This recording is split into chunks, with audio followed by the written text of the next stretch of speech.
Okay, good evening, everyone. We'll call the meeting to order. I'd like to acknowledge that this meeting takes place in the traditional and ancestral territory of the Mi'kmaq people. We are all treaty people. Additions and deletions to the agenda. Okay, go ahead, Councilor Halverson. Just happened to catch the email that just came through, so I'd be happy to move. I know what you're going to go through. Okay, excellent. But so just to clarify it, we just received at the last moment a letter asking from the Navy League of Canada Lunenburg branch to support the nominating of Dr. Colin Ross for the Vice Admiral retired Peter Cairns Leadership Award in recognition of the innovative work APCO is doing around electric vehicles. This is time sensitive as the deadline's Monday. So if no one has any objections, I'd like to see that added to tonight's agenda. Great. Any objections? Okay, so we'll add that. Thank you, Councilor Halverson. I had that on my notes here, so that's wonderful. So with that addition, a recommendation the council approve the agenda for September 10th with that addition. Anyone move it? Councilor Mosier, second it. Councilor Halverson. All those in favor, your right hand. It's great. Motion carried unanimous. Approval of the minutes from August 13th council meeting. That council approved the August 13th, 2024 council meeting minutes as presented. Is there a mover? Moved by Councilor Duggan, seconded by the Deputy Mayor. All those in favor, raise your right hand. All those opposed, motion carried. And then a recommendation that council approve the August 27th, 2024 Committee of the Whole meeting minutes as presented. Is there a mover? Moved by Councilor Mosier, seconded by Deputy Mayor. All those in favor, raise your right hand. All those opposed, motion carried. So we have no presentations tonight. So move on to number 7. It's our public input and question time. Each person is limited to 3 minutes. Each person must state their name. Questions or comments are directed through the chair, and comments and questions are limited to today's agenda items only. And we have one person signed up, and I saw some people come in a bit later. So after Allison Strachan goes, and if someone else wants to get up and speak, they can. So Allison. Any birthdays that I should be aware of? Actually, the agenda item I'm addressing is, I'm being really loose with it. It's a fire truck that is under consideration by council tonight. I am really here to talk about the August 4th, 5th competition in Truro, where members of the Lunenburg Fire Department attended and participated in a Canada-wide competition established in 1994 called Fire Fit. I say Canada-wide, but after doing a little research, I have a few people helping me. It is actually attended by a few international participants, including the United States, New Zealand, Australia, Germany, England, and the Middle East. So along with competition, there is an international camaraderie that takes place at this event. I wanted to extend, I'm actually proud to extend congratulations to Captain Dave Birtles, who attended with Lunenburg's members, Nick Fault and Kevin Taylor. These competitions are stiff and include major cities, towns, CFB Gagetown, and more. Kevin Taylor clocked in at 2:37 and 48 seconds, and Nick Fault at 2:27 and 19 seconds. The top time of the event was 1 minute and 26 seconds and 1 minute, 26 and 81 seconds. I believe that Lunenburg should be celebrating Nick and Kevin's results, as well as the mentorship of, I was going to call him Coach Birtles, but it's Captain Birtles, who attended the event for support and encouragement. And there are a couple of photos I wanted to put up. There's Coach at work with one of the participants. And in the middle, we see Captain Birtles flanked by Nick in the black shirt and Kevin in the white. And that is all I have to say. Thank you very much, and congratulations to the members of the Lunenburg District Fire Department that attended that event. And the one thing I think none of us would ever deny is that we're very fortunate in this community to have such a great volunteer fire service. You know, when you call 911, you have properly trained professionals basically showing up at your door, and they're not professionals because they're not paid. So remember that at 4 in the morning when you see those trucks going. So thank you very much to the members for their service. And thank you, Allison. Does anyone else have anything that they want to say? Okay, so we'll move on. We'll move on to 8 in correspondence. There are a few items here. 8.1 is a noise bylaw exemption request For Oktoberfest from the Lunenburg Board of Trade, there's a recommendation in front of us. The council approve a noise bylaw exemption for the Lunenburg Board of Trade to accommodate the Oktoberfest event at the Fisheries Museum of the Atlantic parking lot, including concert activities and post-event cleanup from 11 p.m. on October 5th until 12 a.m. on October 6th. So that's a recommendation. Is someone wanting to move that? Moved by Councillor Duggan, seconded by Councillor Bertels. Any discussion on the motion? No discussion. All those in favor, raise your right hand. All those opposed, motion carried unanimous. Now for a second noise bylaw exemption request, the September Classic. Recommendation that council approve a noise bylaw exemption to allow a fireworks display for the 21st annual September Classic Wooden Boat Regatta on September 21st, 2024 at 9 p.m. at the Lunenburg Harbor. Someone willing to move that recommendation? Moved by Councillor Bertels, seconded by Deputy Mayor. Any discussion on that recommendation? Councillor Halverson.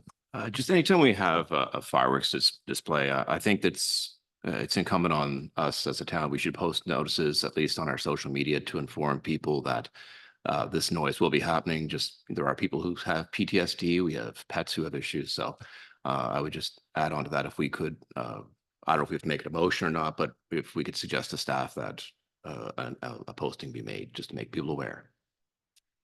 I think that's a great idea. I'll be able to make sure I remember to put my dog in the basement that evening for a bit. So yeah, so can that be done, Kayla, without a motion? Yeah, absolutely. No motion required. We'll make sure that happens. Excellent. So there's a motion on the floor. All those in favor, raise your right hand. All those opposed. Okay, so now 8.3, funding request, the town crier competition for our town crier, Stephen Finley. You have the request in front of you.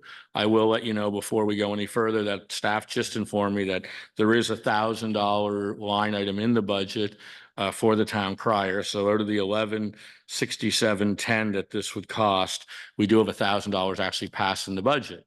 So is anyone prepared to make any type of motion? Councillor Halverson. Yeah, I think Mr. Finley has represented us with exemplary gusto at many events, and in keeping with this letter, I do believe that sending him down to this competition represents the best of Lunenburg. I think he'll be a fantastic ambassador, and I fully support making up that whatever that difference is and funding his trip. That's a motion to provide the funding for his trip. Yes.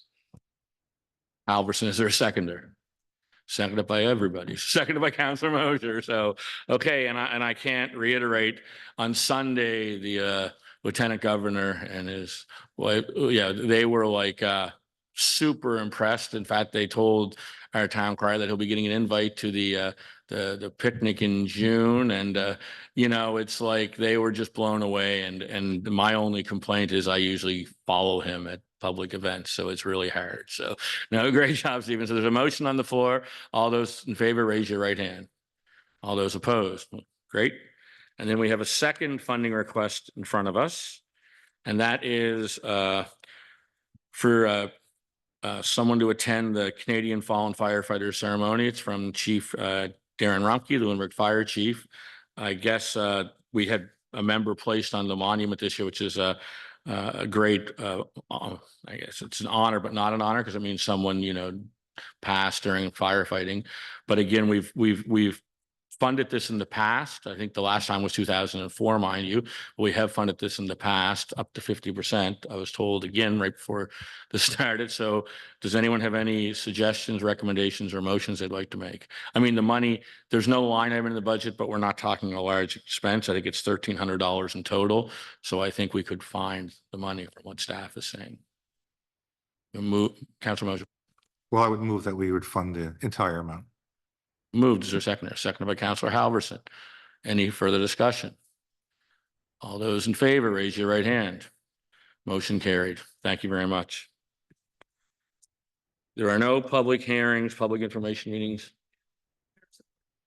The letter of support that I asked Ed. Yes, now we're on the letter of support. Councillor Halverson, if you want to proceed there. Yes, I guess that council provide, or the mayor provide, a letter of support on behalf of the town of Lunenburg for the nomination of Dr. Colin Ross for the Vice Admiral retired Peter Kent's Leadership Award for work being done around electric vehicles at APCO. It's been moved. Is there a seconder? seconded by the deputy mayor. Any discussion? All those in favor, raise your right hand. All those opposed, motion carried. Thank you very much, folks. So there is nothing on number 9. We're on to number 10, 10.1, electric utility budgets 2024-25. Recommendation 1, we will do that council approve the 2024-25 electric utility operating budget as presented for a total amount of $7,518,700. Is there someone willing to move that recommendation? To move by Councilor Halverson. Is there a seconder? Seconded by Councilor Mosier. Any discussion on the motion? There was quite a bit of discussion at the COTW, just so folks that weren't in attendance or watching that are wondering. So, Councilor Halverson. I guess I would put a question. What are the consequences if we decide not to pass a budget? What happens? Can the utility still operate? The way I understand the operating budget especially is we have till September 30th to pass it, or we face, UARB and other things. So I was told September 30th was basically our deadline. I'm not sure what happens. I don't know if I want to find out at this point, but that's all I know. Yeah, about that is the question that through Kayla, do you have any more information to provide? I would suggest if Kathleen feels a little bit more comfortable in saying what, or something, if council did not feel comfortable passing the budget and they had amendments or other discussions that they'd like to see, we are up against a drop dead deadline of September 30th to get this passed. However, we do have a little bit of wiggle room. I will acknowledge right now that our CAO, who's not present tonight, is the one leading this. So if there are these more in-depth questions that council feels they need answered in order to make a decision, I would suggest the council defers it until the next one and provide any questions or concerns or anything that we could possibly do to address the budget to make it something that council might be more comfortable in passing. However, I don't know what the repercussions would be if we just decided not to pass a budget. But we could do some digging. And again, if council felt like they needed to know that in order to make a decision, we could have that ready for you for next meeting. Yes, if this does get deferred, I think we'd all appreciate knowing what are the consequences, please.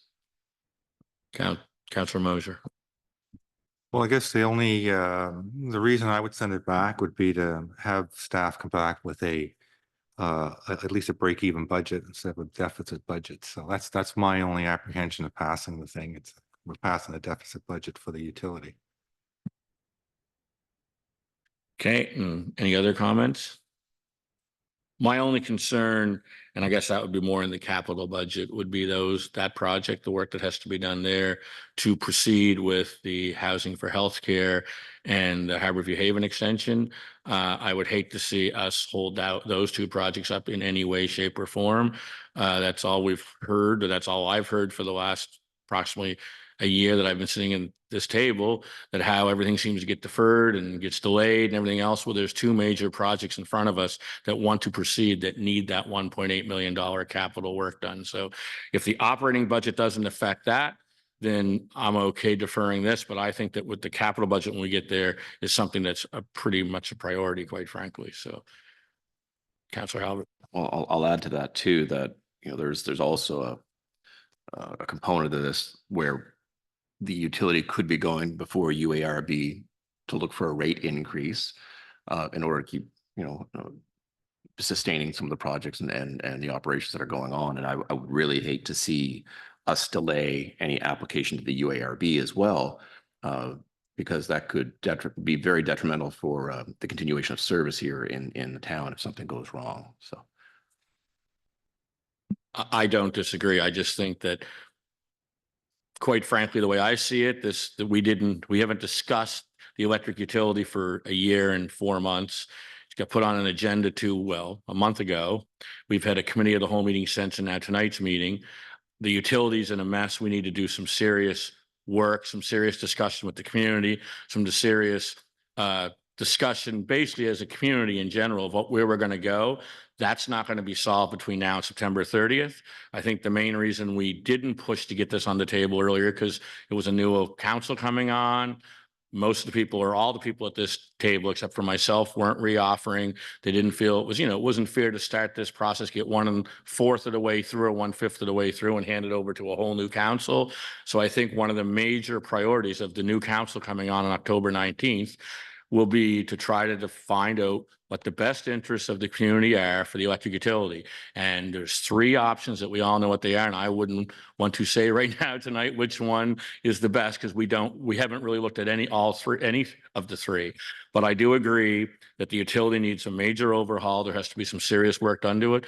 But again, the way I understand it is anything that we're doing to the utility at this point are things that will either make the utility more valuable moving forward. So it's not going to, I guess, decrease the value of it. And it's projects and things we have to do to keep it functional at this point. So that's why, look, I'm as concerned as anyone about the electric utility. And like I said, I was here a long time ago when it was an issue as well. So I don't disagree, but I think we're at the TSN turning point right now on this year's decisions. And I think that's whoever gets elected in this election, that's going to be one of your major priorities coming out of the gate is trying to come up with a plan moving forward of where we're hit with our electric utility. So I don't disagree, Councillor Halverson. But again, to the point, we still have to keep a utility running. In the meantime, we still have to keep the lights on, right? And we do have these projects that are in the hopper. We have to make sure that those are funded. We all know how long it takes to get any infrastructure project done at this point, and we don't want any delays at all. So at this point, I think I'd like to call a question on the approving the budget, please. Great question. Oh, Councillor Mosier. Well, they're 2 separate motions. We can pass the capital budget, which I have no issue with, but it's the operating budget. I think that's what we have under, that's what we're all questioning here, whether we pass a deficit budget for the operation of the utility. So we can easily vote, we won't have to hold up the capital projects if we want to put the capital budget forward.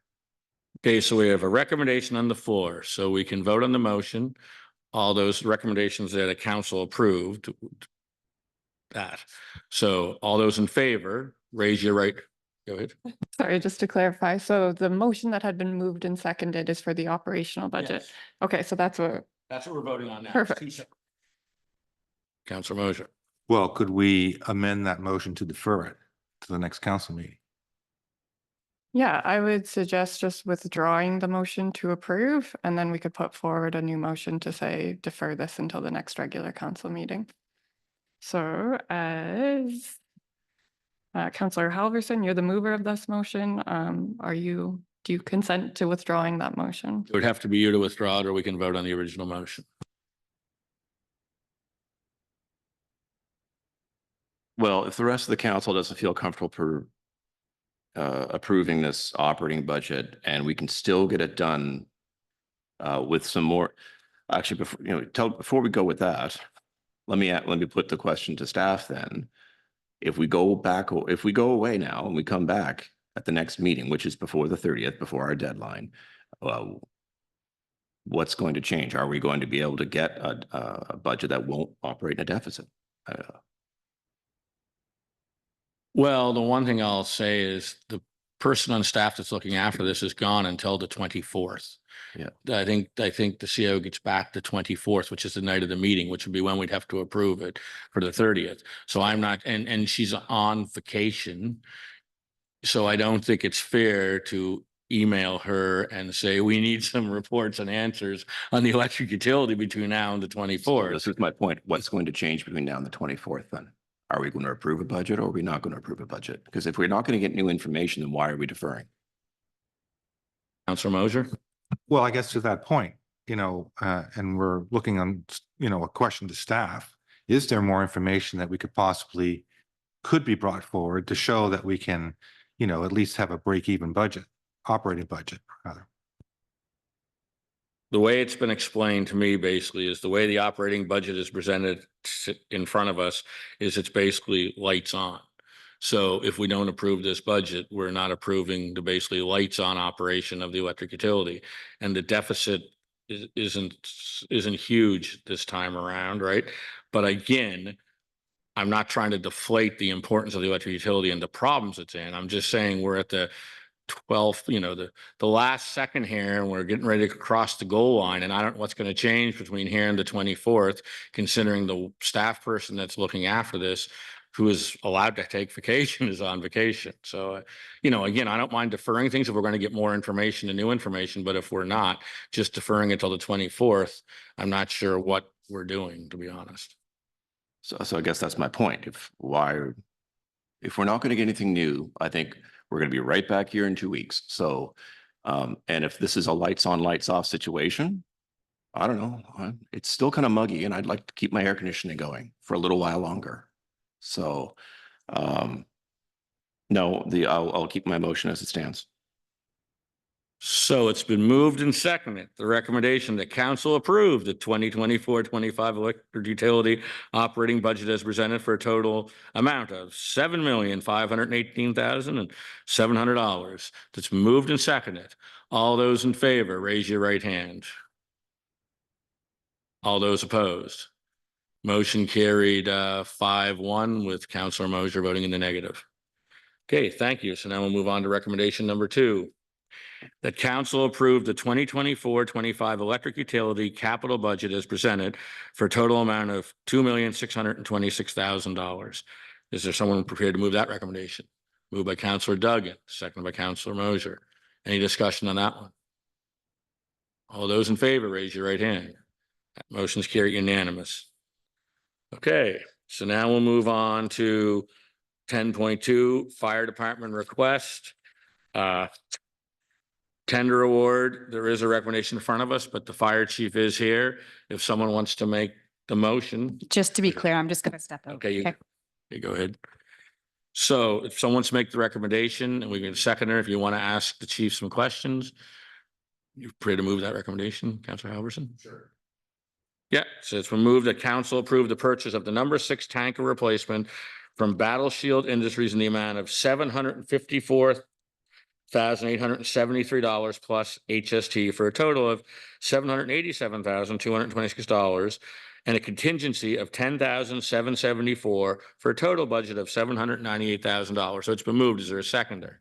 Seconded by Councilor Mosier. Now, if Chief would like to take the podium and have any questions, fired away. Councilor Halverson. Well, first off, Chief, thanks for making the trip up and honoring our fallen member. It's much appreciated. I just thought it would be fair to, through the chair, to give the chief the opportunity to perhaps give a little background information publicly on, I know it's in the agenda, but if he wants to explain how we arrived at this tanker and the value it presents and how it will be used. Thank you. First of all, thank you, Allison, for pointing out our members that went to the competition. Just to add to that, our one member, Nick Falk, qualified, and he's actually going to BC at the end of the month to be in the nationals. So our fire truck is a tanker. It's mostly used in the rural areas. We have the contract with the district, as you know, that pays half the budget or half the cost of it. Usually it takes anywhere from a year to 40 months to get a truck. So this company here was actually out of 7 fire trucks that I've built over the last whatever amount of years. This is one of the ones where it came in the cheapest and it fit all our needs and everything. Yeah, cheapest, because one was 1.1 million. So this truck here, it's Battle Shields in Ontario. There is one other truck in Nova Scotia that the fire department has. We visited that department. They've had it for 2 years. They've had no problems with it. The chief of that department works on trucks of all kinds of brands. He said this is the best one he's seen. It's a basic truck, believe it or not, for $798,000. Since COVID, fire trucks have been going up 40% a year. Pre-COVID, it was 3 to 5% a year. So they are expensive, like everything else. Like I say, it meant over 90% of our needs. I mean, part of those things that didn't meet might have been the type of light bar we asked for, and they're putting on a different light bar, which is the same or better. It has a bigger pump, carries 2,500 gallons of water. Like I say, it is used mostly in the rural areas because we have hydrants in Lunenburg. But over the years, we have used that tanker in town. If there's been a water leak in a section of town, Public Works alerts me, and we respond that truck to the fire call in that area in case we need the water. Don't really know what else to tell you if you have any questions for me, but I'm glad that you passed the $7 million budget before you passed my 7. It doesn't make my 700,000 look so bad now. Thank you very much, Chief. Any other questions for Chief Rumpke? Thank you. Thank you, Darren. Okay, so there is a recommendation with a second on the floor. All those in favor, raise your right hand. All those opposed, motion carries unanimous with Councilor Bertles having a conflict. Okay, well, thank you very much. Thank you, Darren. And now we'll move on to 10.3 council meeting submissions, public input policy notice. There's a recommendation there that council give notice to approve the new council meeting submission and public input policy as presented, repealing and replacing policy number 68, the public presentations at town council, committee of the whole, and committee meeting policies. Is there a mover on that at this point? Councilor Halverson, you moving it? It's been moved. Is there a seconder? Deputy Mayor seconded. Any discussion on this policy? Anyone have any discussion on the policy? I have a few notes, if I may pass them along. I find that with this policy and with 11.1, we all sit up here and say the MGA has handcuffed us on many occasions and we don't have much control or say anymore. And it's mainly senior staff that get to make all the decisions, and we're just here to do certain things. And certain parts of this policy, I find that we're actually putting more controls in place and more procedural things in place that gives senior staff even more control, and people like myself and people sitting around this table less control. And I'm not sure if that's the path we want to hit, to be quite honest, but I'm just one voice. For example, I can give you a couple if you'd like. Under administration procedures, number 1, making a presentation request. It's said here basically that the CAO and municipal clerk will review presentation requests and they'll determine if it's suitable for a council meeting. If approved, they will let the person know when they can present. I truly feel that someone around this table, whether it's the mayor or deputy mayor or multiple people, should have some input on who can or can't come speak before us as elected officials. So that's just one thing that I picked out on this. I can go through and pick out some more if you'd like. I think that if someone wants to publicly speak or ask questions here, I think anybody at this table, elected officials, should be able to make a motion and allow that. I don't think it should be said that they can't speak at a council meeting. I don't think it should be up to the CAO and municipal clerk. I don't think it's healthy. And I just think it would create some problems. I think we're seeing a great example of democracy coming up over the next 6 weeks with people running for every position, which I think is great. And I think people are voting for elected officials because they feel those elected officials should have some say and some control over how these meetings are ran and how certain things happen. So those were certain things I picked out. For example, I can use 3.2 and 3.3 where it says correspondence and how it's handled, right? It should be up to, quite frankly, if I get correspondence that I want shared with my colleagues, or if a counselor gets correspondence that they want shared and they want put on the agenda, the mayor or a council member should be able to request that, not ask it. So those are just some small examples of things I picked out. I'm not sure why we all complain how restrictive the MGA is. So I would actually even agree at this table to put more restrictive measures in and give us even less authority than we have now. So that's just my input for tonight. Councilor Halverson. I think what I'm hearing, it sounds like we're conflating a couple of different points here. The public presentation is very different than, sorry, what are we calling it? Where people can come up and speak, right? Anyone is welcome to come up here and speak on any, I think we talked about that. We made that change so that it didn't have to pertain to an agenda item. So any citizen who has an issue that wants to come up, present to council, ask questions of council, that's their opportunity to do it. And they can do that at every meeting.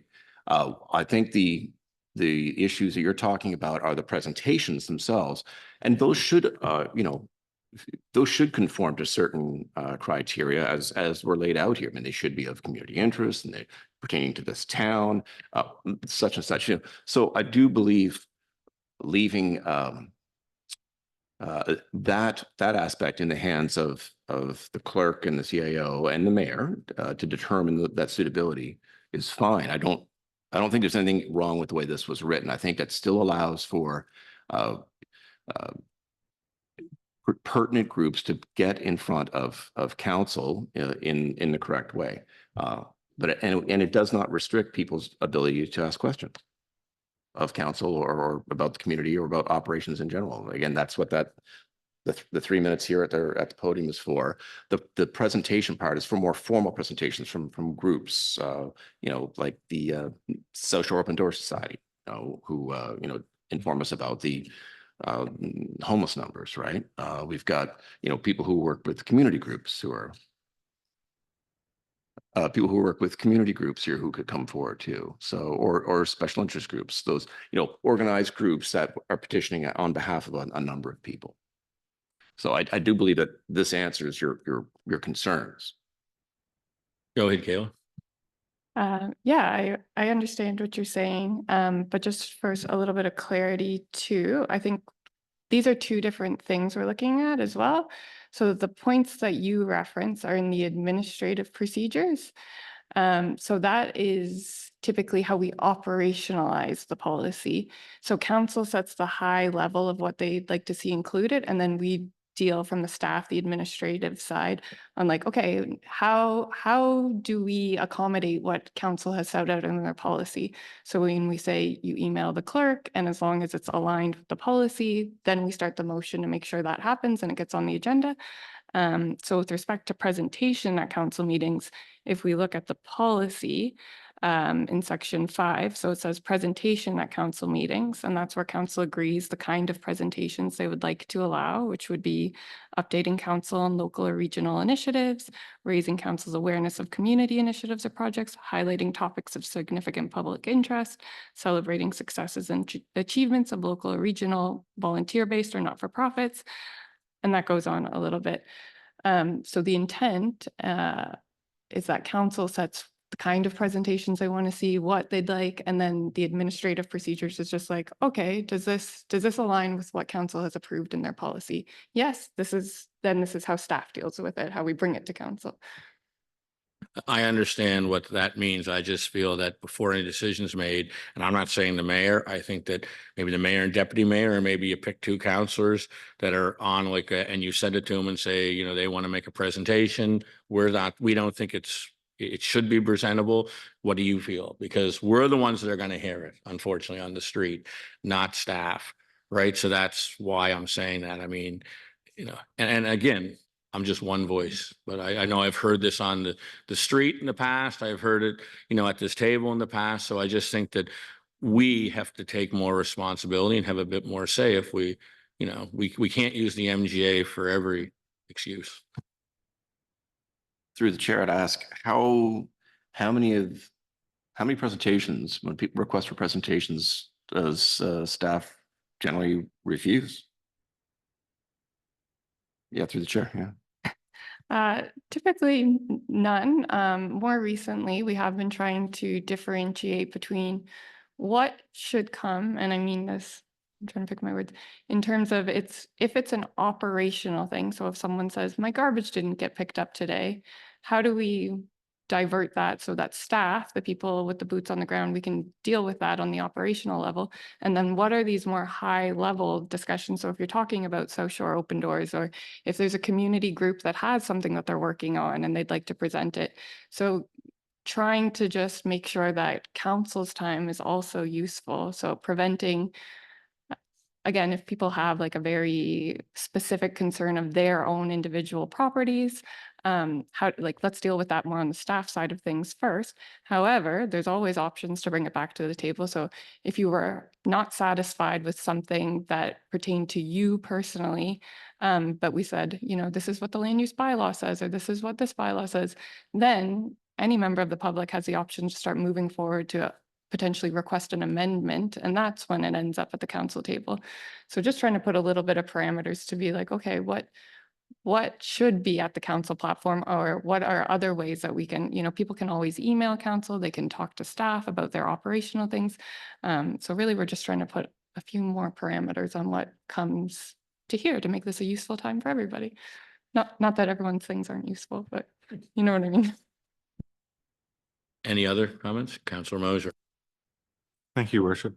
Well, I'm going to reference 15, surprise, surprise, electronic meetings. So in 15.1, It's a, in, we're on 10, right? oh, I'm the wrong one? Okay. Yeah, good. These two are, they look a lot alike. Yeah, Yeah, they do. yeah, okay. I'll wait. Okay, any other comments on this one? Councillor Halverson. I'll just say that I think the way this is written, I think it keeps us in our lanes, is what it does. It keeps council from dipping into operations. It keeps operations from dipping into policy creation. So I think that the way this is written, we're never going to please everyone, but I think this captures a lot of what we've heard over the last couple of years. And again, if the next council comes in and finds that this is not working to their liking, they're free to change it. Any other comments? There's a motion on the floor, so any other comments? We can vote on the motion.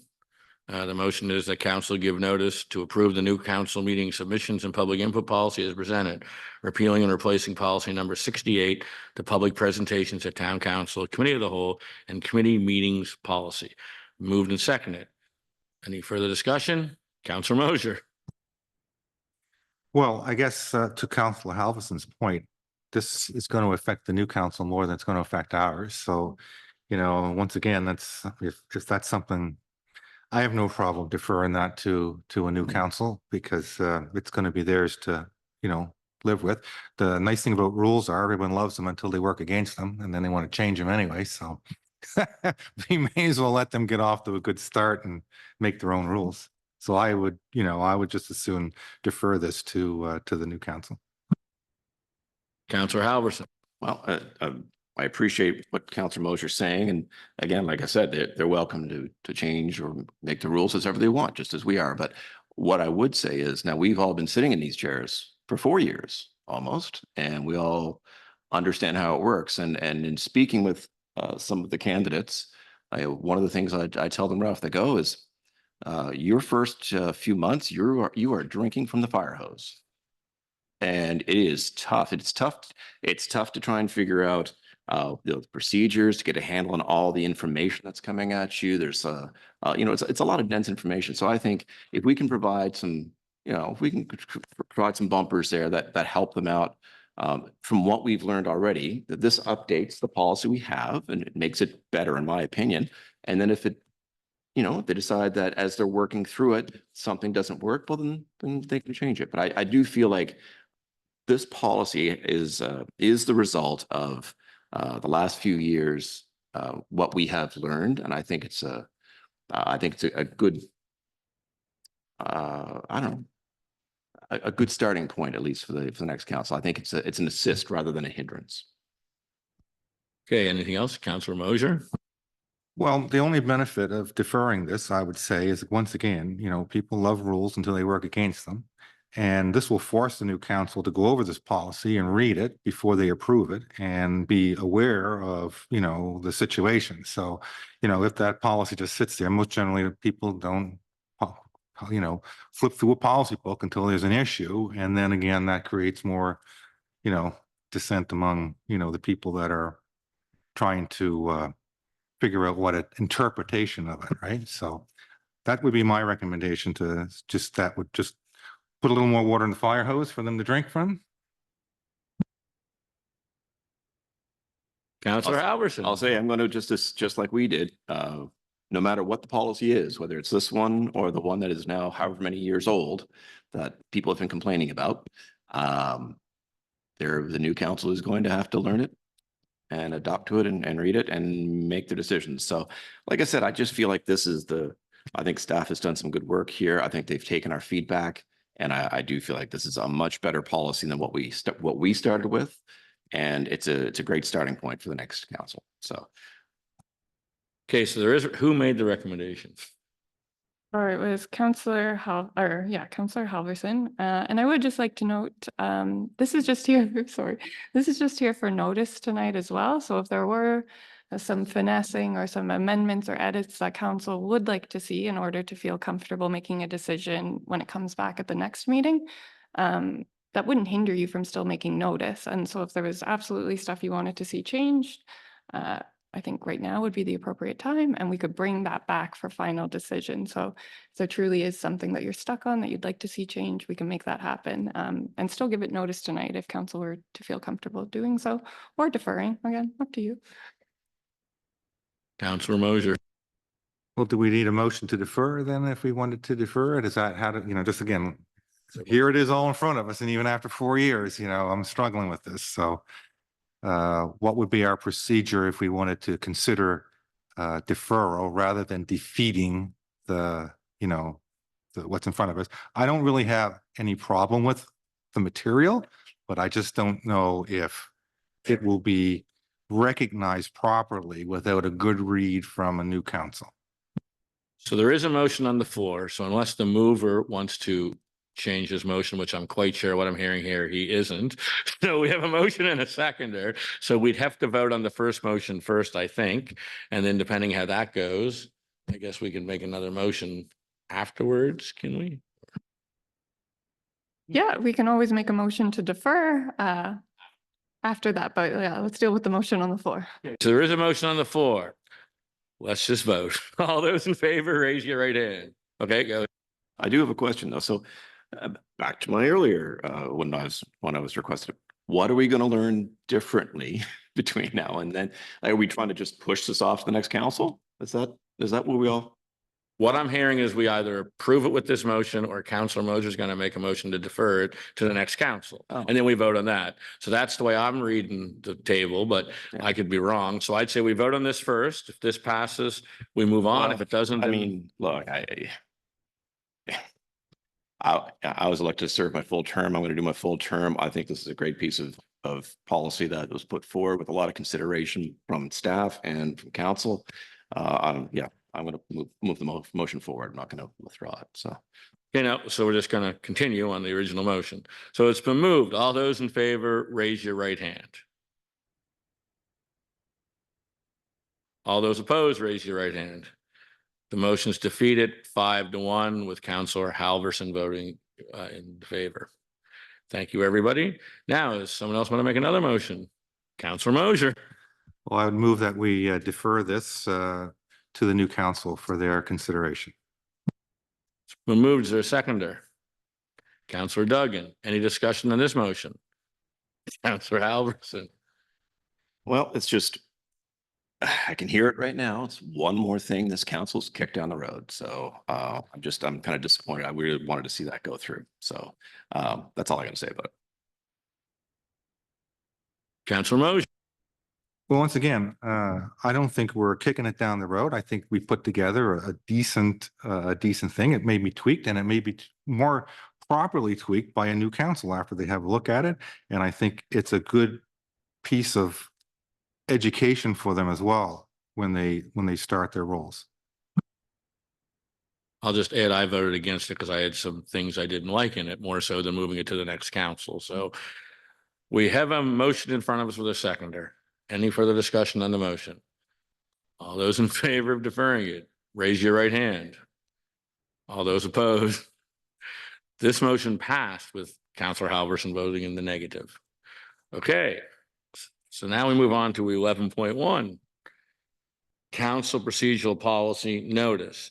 There is a recommendation that council give notice to approve the new council procedural policy as presented, repealing and replacing policy number 96, the council and committee meetings and proceedings policy. So is anyone prepared to make that recommendation? Moved by Councillor Halverson. Anyone prepared to second it? Seconded by Councillor Mosier. Now, is there any discussion on the motion? Okay, Councillor Mosier this time first, Councillor Halverson second. Okay, well, the only thing I just would like to maybe see a couple of little just change would be on 15.1, where we're referring to electronic meetings. And the first point says electronic meetings may be conducted when in-person attendance is impossible due to circumstances such as emergencies, public health concerns, inclement weather, or other situations where physical presence would pose a risk.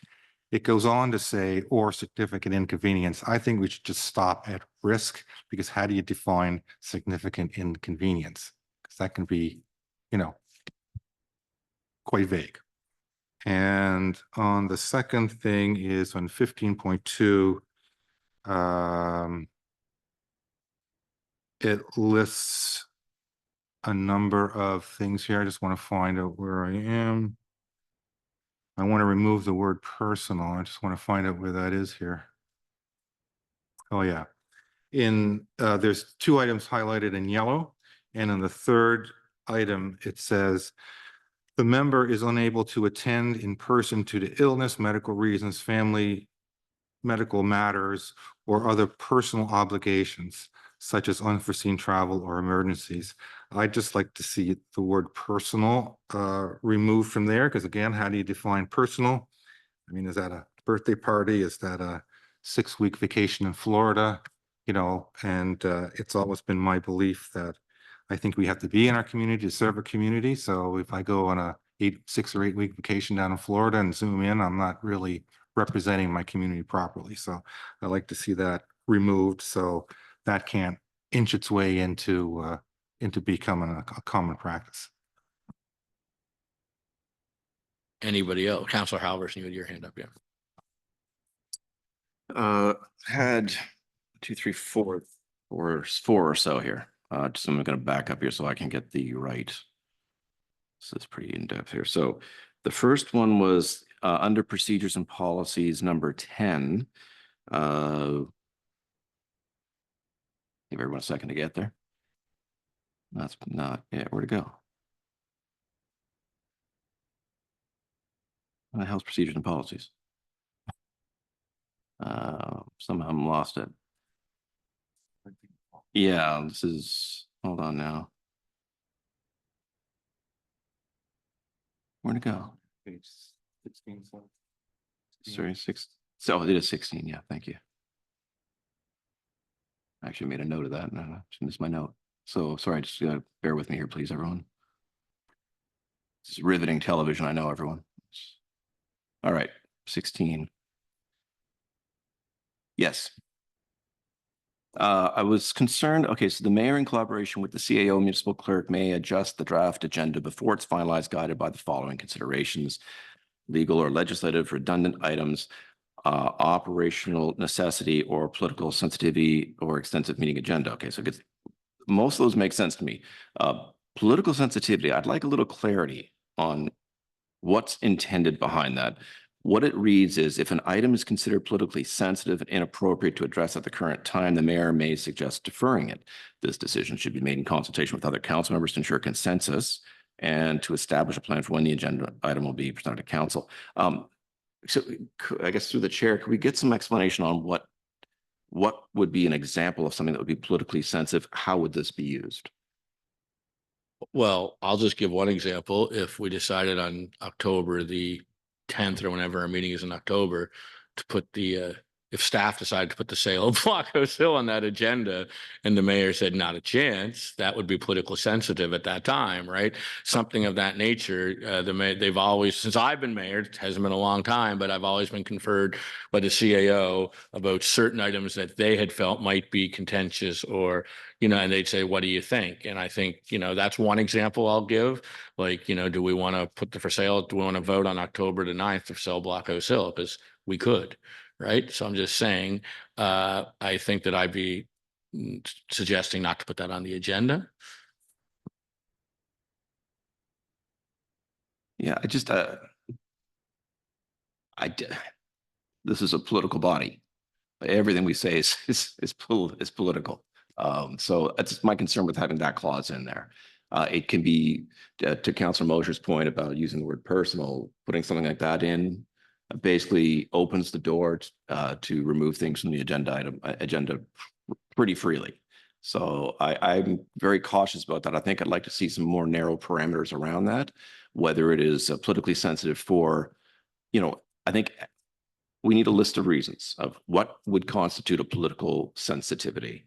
Is it a budget item? Is it a sale of municipal property as you use in your example? Is it a change in procedure? I don't know, but I think we need more strict parameters so we can quickly identify that, because that I think is just it's too vague. But, well, I think what we do now is, and I don't think it should be the mayor, it should be mayor and deputy mayor in all these cases, because at least that's been the practice here since I've been in this chair. The mayor and deputy mayor meet with the CAO every Tuesday. We go over items, we try to finalize the budget. And then what the CAO has been doing most recently, especially, is she's been doing like a Cole's Notes update that evening and suggesting what we've talked about. And then the agenda gets released on Wednesday. So we're suggesting in here to give more time to council to review it. I think it's 24 hours now. And I think at that time, if she or he puts in the report that the mayor and deputy mayor didn't want this in the agenda, it would be council's opportunity to say, well, it should be in the agenda, because that's how it works now. We meet for an hour and a half every Tuesday in my office. We go over possible agenda items, and that's how the agenda really gets finalized. And I'm not saying that's the way it's done in every municipality, but that's the way it was done after I was elected. That's what I was told, and that's what we've continued to do. So that would give, because it actually says here that in all cases, if the mayor removes an item from the draft agenda, the proposed item and why it was removed must be shared with all council members. It says that right in this new policy. So, right. So the decision in that statement, it says this decision should be made in consultation with other council members to ensure consensus and to establish a plan. So I guess what's the mechanism for obtaining that consensus? Is it, is it a ring around of phone calls? Is it emails? Is it a special meeting? This is what I mean. Like, we don't have a mechanism here. So if 4 of the 7 had an objection to an agenda item, but the mayor and the deputy mayor thought that it should be on there, well, that's not really what this is intended to do. And this, again, there's too much vagary here. Yeah, I think the way we do it now, if the CAO, he or she sends out an email saying that's it, and if somebody on there notices that it's something they want on the agenda, they can certainly respond. And if the majority would respond, put it back on. I don't think the mayor and deputy mayor have the authority to say no at that point. But again, that also means that every one of us here have to be reviewing our emails and responding to emails on a regular basis as well. So that's another thing. Like, if we know that Tuesday afternoon we're going to meet, and Tuesday later in the day this is going to go out, then hopefully everyone will review their emails and be ready, because we do it for the following Tuesday's meeting, of course. Again, I would just like to see, this is my feedback. I would like to see some more constraints along the political sensitivity, because again, it's just that's a broad sweeping. If there's something that is of community interest and, council goes, man, that's a hot potato, I don't want to deal with that. That's not serving the community either. And I don't think we should be able to do that. Councilor Mosier. Thank you, Worship. Yeah, I think it's a poor choice of wording. I think the mayor works in the best interest of the community and council both. And I think that's why the mayor would have that veto. And then the mayor would do that if they say, well, I don't think council's ready for that. I don't think there's enough information yet for that to go on the agenda. Those are real issues. But when you say political sensitive, I get what Councilor Halverson's trying to point. It could be misinterpreted. Like you said, hey, I don't want to deal with that. Just let's push it down the road. So if we could just put a better, better phonetics on that, I think it'd be fine. Yeah, I'll just follow too. I'm not trying to insinuate that there's anything untoward happening in the mayor's office at all, but just again, we're setting guidelines here, so we want to get it right here when we set this policy. No, I certainly understand. I'm not taking offense to anything. I agree. Like, and quite frankly, sometimes because of vacations, other things, those meetings don't always, happen on a Tuesday afternoon either. So there has to be some deadlines 24 hours before it gets out. A lot of the rules in here I like actually on this policy. The one that I sort of stood out to me was under application and interpretation, where the Robert's Rules of Order is the fourth thing we go prioritized by. It's the MGA number one, provincial legislation number two. This policy supersedes Robert's Rules. What concerns me there is when we go away in November, or those that get elected go away in November for training, you're going to completely learn municipal governance under Robert's Rules of Order. For the most part, you will, because when I went with to my training in September, that's what I was taught to lead these meetings was through Robert's Rules. But there's many municipalities don't use Robert's rules, right? So that's. Yeah. If I may, this is very much based on Robert's is. Rules of Order. So the intent of there would be our policy, our rules, that takes precedence. And then when we don't have the answers, which happens, then we know that we're going to look to the most updated version of Robert's Rules of Orders to fill in any gaps or gray areas that we might have, because there's going to be times where things come up and we don't have the answer for it here. So we'll have to flip to someone. And by stating it here, we say that we're all comfortable with it being Robert and his rules. If I could continue, though, I'd said I did a 4-point. Go ahead, yeah. So that was my first. And if that's something, if again, to Council Mosher's point, if there's some other verbiage we could use there that captures what we're trying to get there without saying, political sensitivity, yeah, that would be fantastic. The next one was part 10.7. The process for addressing agenda items where a motion is recommended will be as follows: introduction, presentation by staff, questions from council members to staff, informal discussion among members, formal motion, formal discussion, debate, and then vote. I just wanted to point in the introduction or presentation by staff, when you're addressing agenda items, it hasn't really captured. So we've taken on the notices of motion here in council. And I think at that point, if there's generally, if we have an agenda item, yes, staff has brought it forward. So they're presenting the information so that everyone knows what it is they're voting on. I think in here, it should be introduction, presentation by staff, or counselor, whoever's made that motion is providing that information on what it is that they're voting on. So I would suggest that change, that addition. I'm down the paper again. We're going down to section 12, everyone. 12.2. The rules of debate, speaking limits was in 12.1. I can speak up to 10. Every council member may speak up to 10 minutes on any matter under discussion referred to as a question. I had a question about, where is that at? Pardon me if I'm sorry, I'm kind of research here. Oh, this next page is one, I think.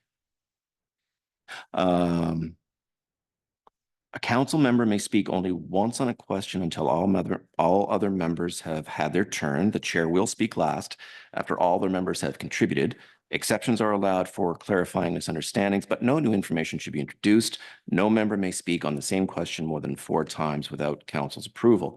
I feel like that's already captured in the 10 minutes, and I'm not sure. And then are we actually like taking a tally of how many questions everyone's asked, and is a yes no question a question, and what qualifies as that? Again, too vague. I think the 10 minutes captures what we're trying to accomplish there better than 4 questions. Councillor Mosher.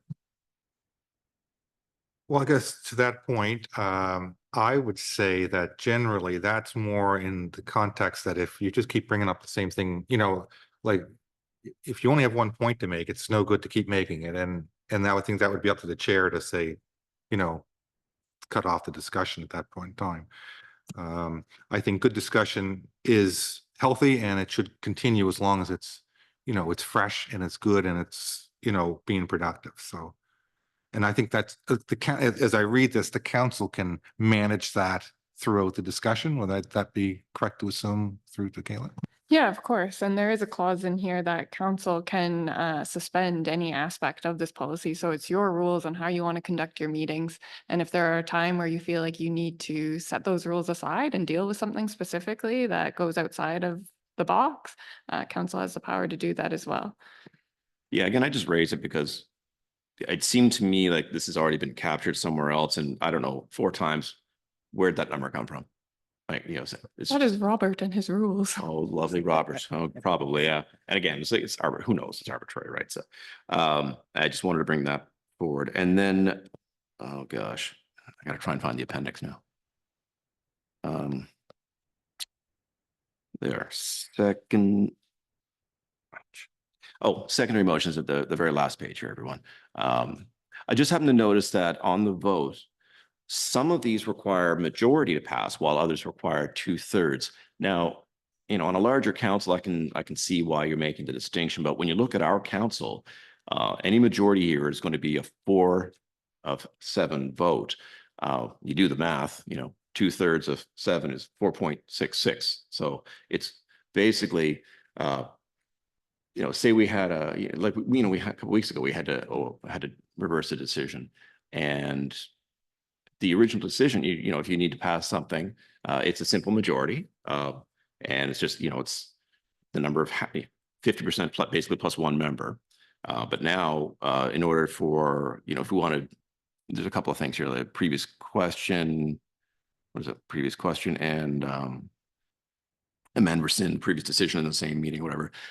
You have to get that same person to change their mind, and then you have to add somebody, and it just seems like that's a bit onerous. So I want to know what the logic is behind going from simple majority to the 2/3 on that one. I think you'd have to ask Robert that question as well, because that's Robert. So we can change that here, but that is Robert's rule. Yeah. So, okay, I would make that suggestion too then. Again, this is a small council, so let's just make it a majority. So just to clarify the intent there, the general consensus, again, because council can create its own rules, we don't have to listen to Robert all the time. So you'd like to see anything that says 2/3 pass, we would switch that to be majority to pass and just make that clear all around the board, that majority to pass for any of these secondary motions. That was me. Thank you. Thank you, Councilor Halverson. Anybody else? Councilor Bertels. Thanks. I just do agree with Councilor Moser's points there underneath 15. My only question is, when we have in-camera meetings, they're very sensitive topics, and I'm not sure we should be zooming in on sensitive topics because we can't guarantee everybody in their household is not listening in, right? Thank you, Councilor Halverson. I mean, I agree. You want to make sure that that's a controlled environment, but at that point, that really is up to, I think, the individual counselor to take their oath seriously and make sure that, they're either in an area that no one's listening, or that, or they don't join the meeting if they can't get privacy. So I think we should maybe put that in a clause in there somewhere, that if you don't have privacy, you shouldn't attend. I'm taking it seriously. I'm just, No, I'm not saying you're not. No. I'm just saying, there are people that would walk into a room and see, oh, shoot, you're on a Zoom call and not realize because they forgot. I mean, I'm making sure my place is safe, but how do I know that in the background at somebody else's place is safe and somebody's not walking into a room to grab a towel to go have a shower because the bathroom's in the bedroom or something? I'm just saying it's very sensitive information, and I think a Zoom meeting has to be somewhat controlled. Yeah. Oh, sorry. Yeah, no. Okay, I don't disagree. I don't know how we could change the wording in there. I think it's up to the CAO the way it's worded now, or if they feel it's a secure location, or they feel it's, it's fine. But again, I do agree with Councilor Halverson there. If you've taken the oath to run for office, hopefully you have enough, pride in your position that you would follow the rules very strictly. Because I would think if you got caught breaking that part of your oath, it would be some serious consequences down the road, because in-camera meetings are very sensitive, and I do agree it's very hard to control remotely. But unfortunately, I think the MGA allows, once we allow that person to be part of the meeting remotely, we allow them to be part of the meeting. So you can't just allow them to be part of the meeting. They're, if we accept the fact that they're going to be allowed to be present remotely, then they're allowed to be present remotely, and that's, I think, under the MGA, if I'm not mistaken. So I don't know what we can do to change that, I guess is what I'm saying, because we can't supersede the MGA. So as much as I respect what you're saying, and I totally agree with what you're saying, because there is no way we sitting here can control what somebody's doing at home. I think we have to trust our our colleagues around this table and, you know, trust your teammates. That's what we are, a team. So you're only going to hurt yourself if you mess with the rules in that manner, in my opinion. Anything else? Are we sending those recommendations back for changes and then coming back? Pardon? Yes. Yeah, so just for clarity as well, we do have a motion on the floor that this it's given notice tonight. And as we've said before, if council feels comfortable with still moving that forward with notice tonight, everything that we just talked about will ensure that those get changed and it'll come back for decision at the next meeting, highlighted in yellow. And then if council still didn't feel comfortable, obviously that's another conversation. However, you can still give notice tonight and we will put these amendments in here as nothing's drastically changing. It's just some little tweaks. And it'll come back for decision next time. Councilor Halverson? I appreciate that. That would be great. For clarity, I assume you've captured what it is. Could you read back to us what amendments you've captured so that we know that everything is moving forward as we discussed? Yeah, so to Councillor Mosier and Councillor Bertle's point about some amendments to 15.1 and 15.2 in terms of remote participation, we're going to remove personal and then significant inconvenience. So removing the vagueness of perhaps personal or stopping at significant inconvenience at 15.1. I don't have it right here in front of me, but I think the intent stop at significant inconvenience, and there was something more about personal there. Fine tuning the wording around political sensitivity and maybe flushing that out a little bit more so it's a little clear on when those situations are. I also heard that maybe we write in throughout the policy in other places, we have how we would get in touch with council, and that's typically by an email or a telephone general consensus. So maybe just to make that clear that that's how maybe the mayor and the deputy mayor. Also have that as well, adding the deputy mayor to being a part of those conversations and finalizing the agenda. Right now, we just have it as mayor or deputy mayor in absence, but it sounds like it's more of a collaborative effort, so we'll capture that. And then 10.7 in terms of how we present staff reports, how it said a presentation by staff. We'll add or council depending on who's bringing forward that motion. So just making that clear that it's not always staff. It could be a council who's brought something forward, a councillor who's brought something forward. The 10 minutes and the 4 questions, I wasn't quite clear. I was going to try to finesse that out. How would we, do we want to see the 4 still being there for the 10 minutes, or do we want to just cut it off at 10 minutes? Quite honestly, Council? that's been like, there's been rules in place to limit your speaking and everything else since I took the chair. But when I talked to the CEO and we talked to quite length when I first started, that's never, you know, I want to hear debate, as you know, and I encourage debate. So I think unless things were going sideways, I don't think the chair or council should cut somebody off too often. So I do like open discussion. So I don't know if you want to leave it there or a number, pick a number just to have it there in case someone does go off the rails and you have an ability to stop them. But I it's never been used since I've been sitting here, and I haven't seen it used. So, in all my years in council, it's been pretty open discussion here, even way back when. So, I think a number is nice to have control, but will it ever be used? I'm not sure what would be. Yeah, I agree. I think the discussion here is usually been pretty respectful, pretty lively. It's been, it's been under control. I don't like arbitrary numbers. I really don't. I think if we've got a 10-minute limit and the chair has control of the meeting, there are other ways, if somebody's being redundant, then you can say, well, that point's been made. Thank you. Do you have a new point to make? No, then move on. You don't need to set a limit to 4, because somebody could be making a line of questions that maybe it's 5 questions that are pertinent, but you get, if you don't know who's going to sit in the chair. I just don't. When we're setting policy, I don't like leaving ambiguity in anything ambiguous. So if we could just get rid of the 4, I think it'd be good. I think we capture what you're trying to achieve here with the rest of the rules.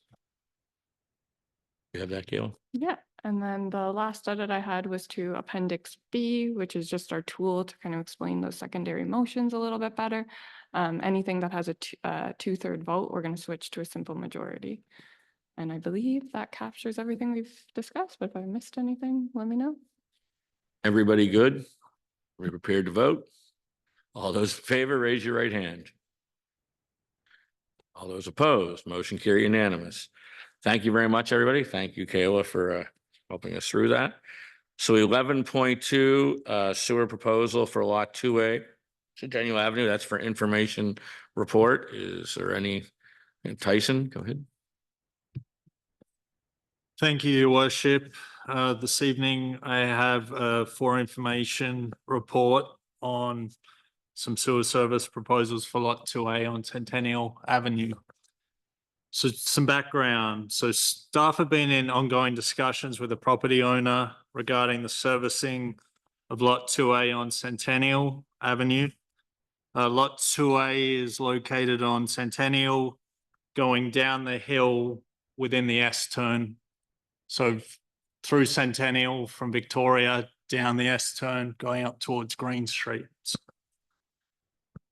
So with the town servicing at this location, the existing town sewer main ends at Centennial in front of 140 Centennial. And with the location of Lot 2A, this provides some challenges with a conventional gravity feed for the sewer service. Discussions with the property owner have been ongoing since the end of last year. Various emails back and forth looking for guidance and understanding their options. This covered the sewer lateral, but also water servicing and the potential driveway access. So the guidance that we provided from Public Works relied on the town's land use bylaw, streets and services extension policy, water utility rules and regulations, and the engineering specifications that we have in place as official town documents. So on May 8th, the property owner provided Public Works with a higher level engineering concept for a potential lateral connection to the existing manhole on Centennial. And this included a pumping system, which is what Public Works have been recommending based on the elevation challenges presenting the lot. So that was back on May 8th. On July 18th, we received a follow-up email based on the comments that Public Works gave. And then in August, we responded, early August 1st, we sent a response. August 2nd, the property owner withdrew that high-level proposal, including the pumping system, and made a new proposal at this time. So I'm just going to quote from the proposal. So the property owner's new proposal is this: the town, at town expense, extend the Centennial sewer towards Green Street with a pumping station at the bottom. This would be done on the town's right of way. I would pay for a simple lateral from lot 2A to the new sewer line. Alternatively, I, as in the property owner, will proceed with the installation of a biofilter septic system. So in terms of the discussion on this item, the property owners made two alternative proposals there at that time, and since has provided no other supporting engineering details for Public Works to review. Providing those engineering details would be fairly standard for this kind of request. It allows Public Works to ensure that the proposal fits the town bylaws, policies, water utility regulations, and those kinds of things. But the proper review is not possible with the level of detail we've been provided. If we're to lower this expected standard of submissions for any potential developers, it may set a precedent for the town for any future development opportunities. So that's something we're very wary of, setting precedents.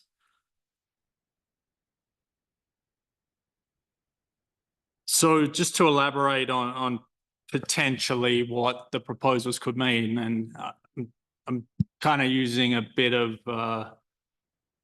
license here because you've seen the proposal that we received, but I do have concerns whether either of the proposals that are provided in the report would be in compliance, and they would actually be in direct conflict with the land use bylaw and the street services extension policy.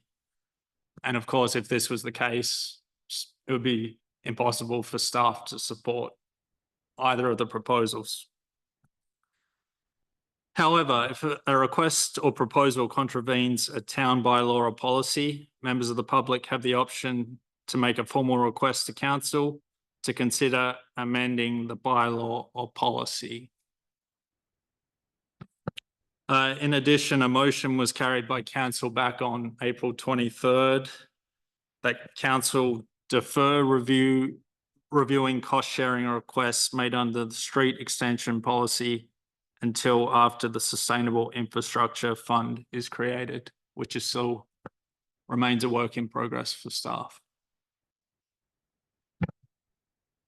Then we have the other option of where the property owner, if they are to proceed without permission with the installation of the biofilter septic system as outlined in that proposal, it may conflict with the water utility rules and regulations and prevent them from receiving a water service if there are concerns over contaminating our water system. In terms of the financial implications, again, with an incomplete proposal, very, very hard for us to assess those details. If there are any questions from council about specific bylaws or the policies that I've referred to, I'm happy to elaborate further on those, but that concludes the information report.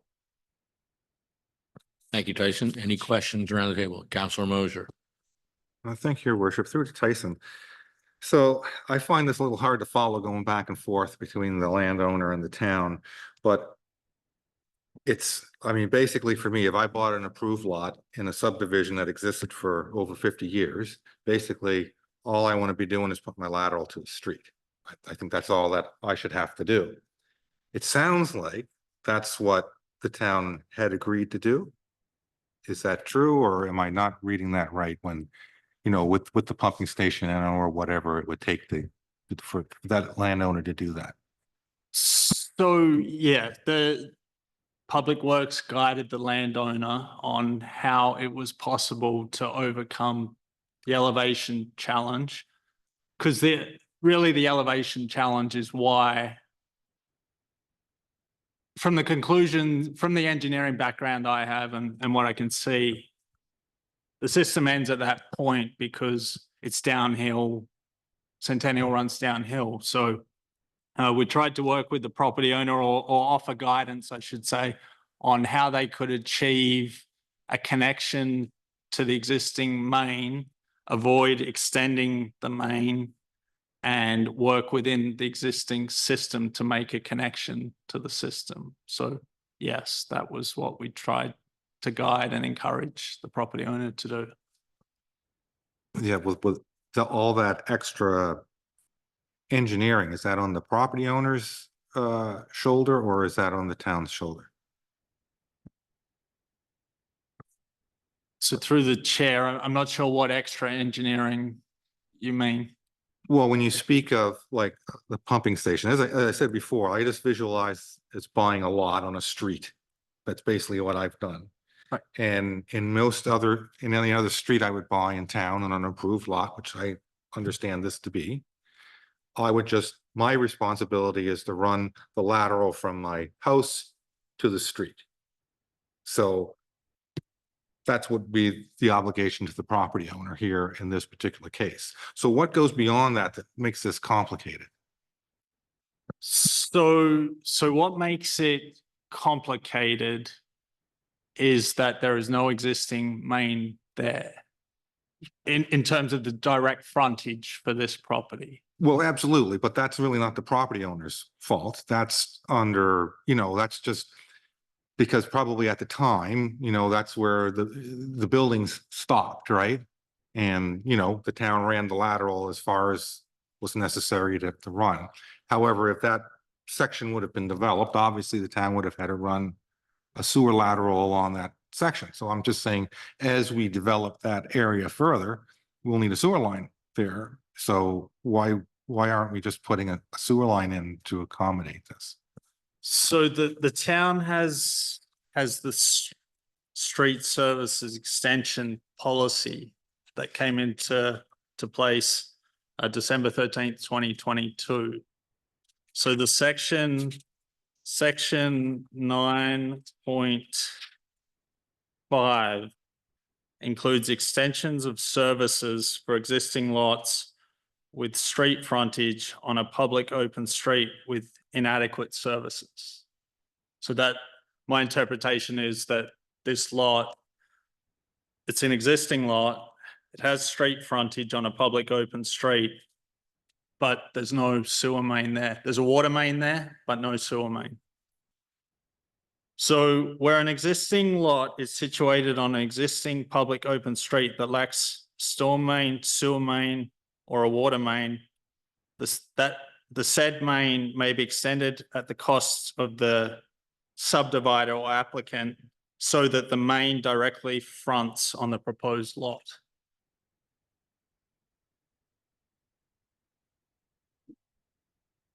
So then anything that doesn't exist, we no longer are responsible for putting that infrastructure on the street. Then it's the landowner of the lot that is responsible for putting that infrastructure under the street. That's the way the policy reads. That's my interpretation of it. There are cost sharing provisions contained within that policy. But I would agree with your interpretation there.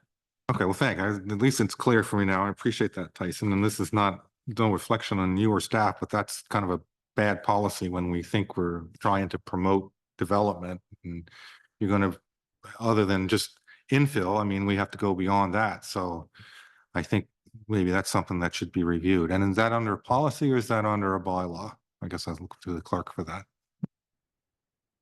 It depends. So if we're looking at having a cost sharing program, like what's implemented in there, I would say that would be within a policy. Is it something that people are choosing to engage with? However, if we're implementing standards that would apply to everybody for street services and extensions, that I would recommend be a bylaw.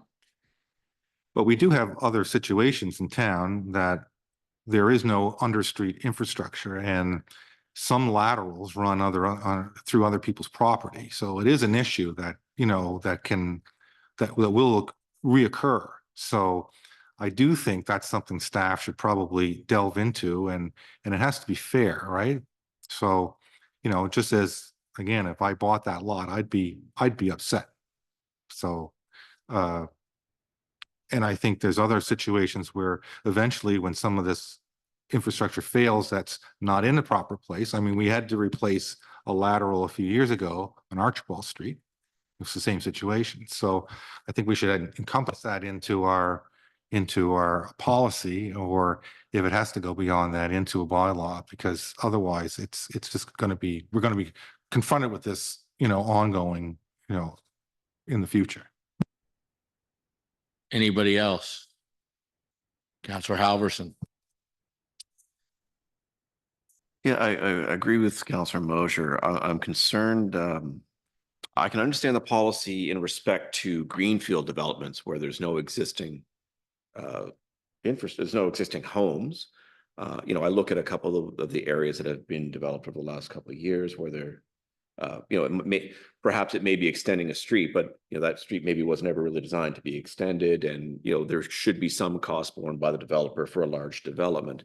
But what we're talking about here is someone who's bought two lots in an established subdivision, one with an existing home. I went down a couple of months ago when this issue was going back and forth, and walked the property and talked to the owner myself, and he was explained very clearly what his issue was. I really do struggle with the idea that somebody buys again, to Councilor Mosher's point, somebody buys a lot here and expecting it to be serviced, and all of a sudden they're incurring tens of thousands of dollars in engineering costs when they really should just be throwing their pipe out to the curb and saying, okay, come take my septic away. I'm concerned. I mean, the policy was adopted 2 years ago, and I'll be honest with you, I'm not off the top of my head remembering how it is I mean, it was obviously us that did this, but how we arrived at that decision. What was I'd like to know, I'd like to go back myself anyway, I'll have a look and see, kind of determine what was our intent in developing that policy. Was it to allow the extension into greenfields? Because unfortunately, it feels like, to Council Mosher's point, there's a homeowner here who got caught up in it, and with this is an old town, we've got people crossing over. We are going to see this again, and I feel bad for the property owner that they're having to deal with all this. I'd like to see, is there any kind of accommodation we can make?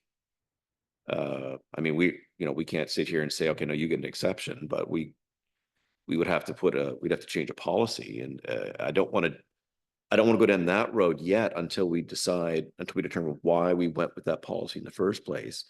But perhaps there may need to be an amendment to that, or a different clause in there that would account for this. I mean, I don't even have a motion to make on this one. I'm not entirely sure. I just, it's unfortunate we've got ourselves tangled into our rules, and it seems like it's going to be a hard time helping this homeowner out. Can I ask a question? The thing that up until 2022, when this policy was changed or bylaw was changed, the way I understand it, he would have been allowed to put a biofilter septic system in at that point, and it was changed in 2022 that couldn't happen, and that the cost, it was either 2022 or 2023 that was changed. So I guess, again, originally when he bought that house and the lot behind it, that was a developable lot.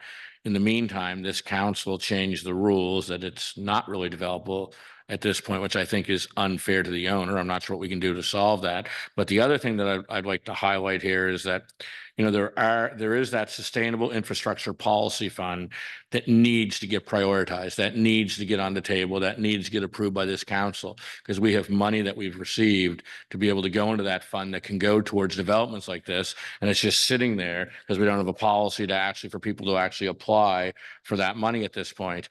And there's a big field up from this lot we're talking about with, I forget how many lots on it. I want to say like 70 possible lots on that field that my understanding is someone's interested in developing in the future. And it's going to have to be looked at, because you can't go through the properties that are facing Centennial Avenue to get to that field. So that field either has to be accessed from Victoria Road or from the area we're talking about with a pump, put in. So again, if we want to be progressive, like we all say we do, and want to get some development in that area, which we've all said is a good area to develop, then this might be something that when that sustainable infrastructure policy fund gets implemented, we look at doing some upgrades to the infrastructure in that area, that it can be developed. Because right now we have a big field that's a great spot for some type of housing development that sits there, and it's basically not developable the way I understand it from this report, because if his property isn't, the rest aren't. And I understand we might be willing to pay the cost to get it put in if it was 60 lots against one. But again, I feel really bad for the homeowner.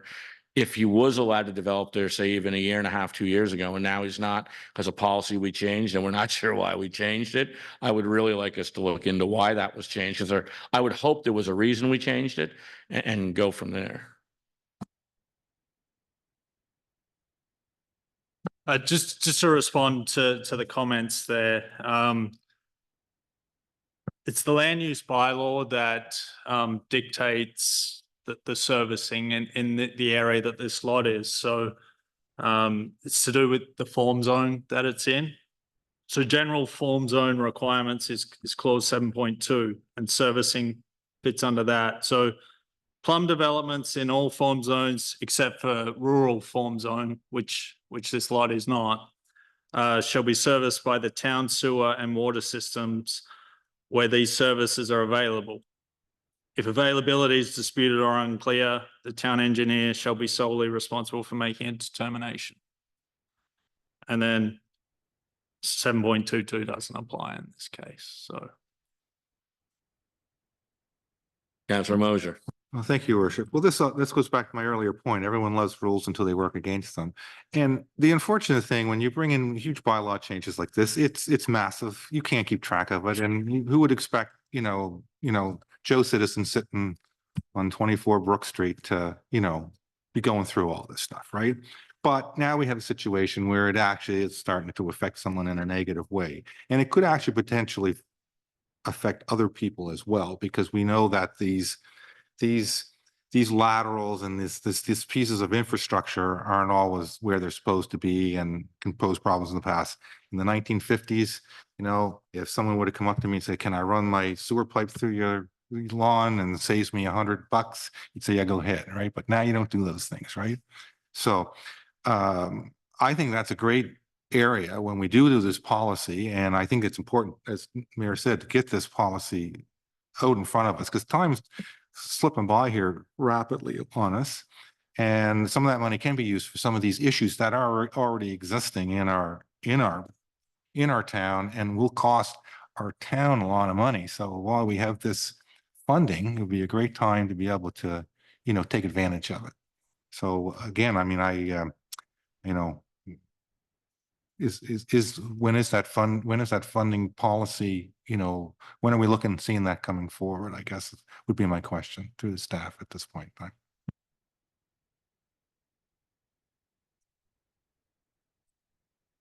So I know we have talked about, the street services extension policy and having that fund to help with the cost sharing this. So we did halt that aspect of the policy back in April or whenever that was, because we did get a request. I can't quite remember it off the top of my head, but I think someone wanted to cost share $300,000 and we don't have $300,000. So that was the intent of halting that, not to prevent more residential, or the intent of the street services policy was to help and accommodate in developments. And internally, as we go through our policy and bylaw review, I'm not answering your question, I'm just giving a bit of background.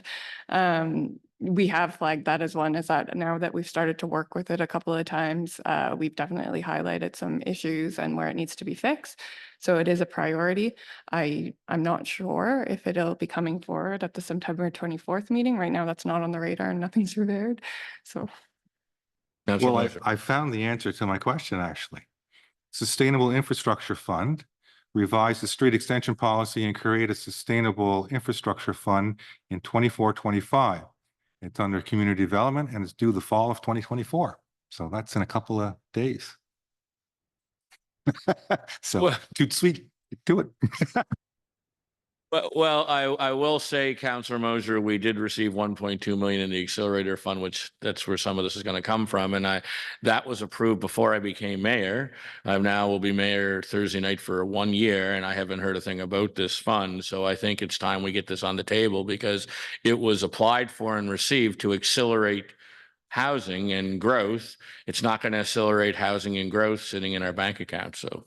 And you can't even apply for it right now because there's no policy you can apply through. So I agree 100%. That has to, and I understand there's been staffing issues and everything else. Don't get me wrong, but this has to be a priority. I mean, maybe some of these other policies that we're sitting here arguing about all night could have been maybe not such a priority, and this one put up to the top of the priority list, quite frankly.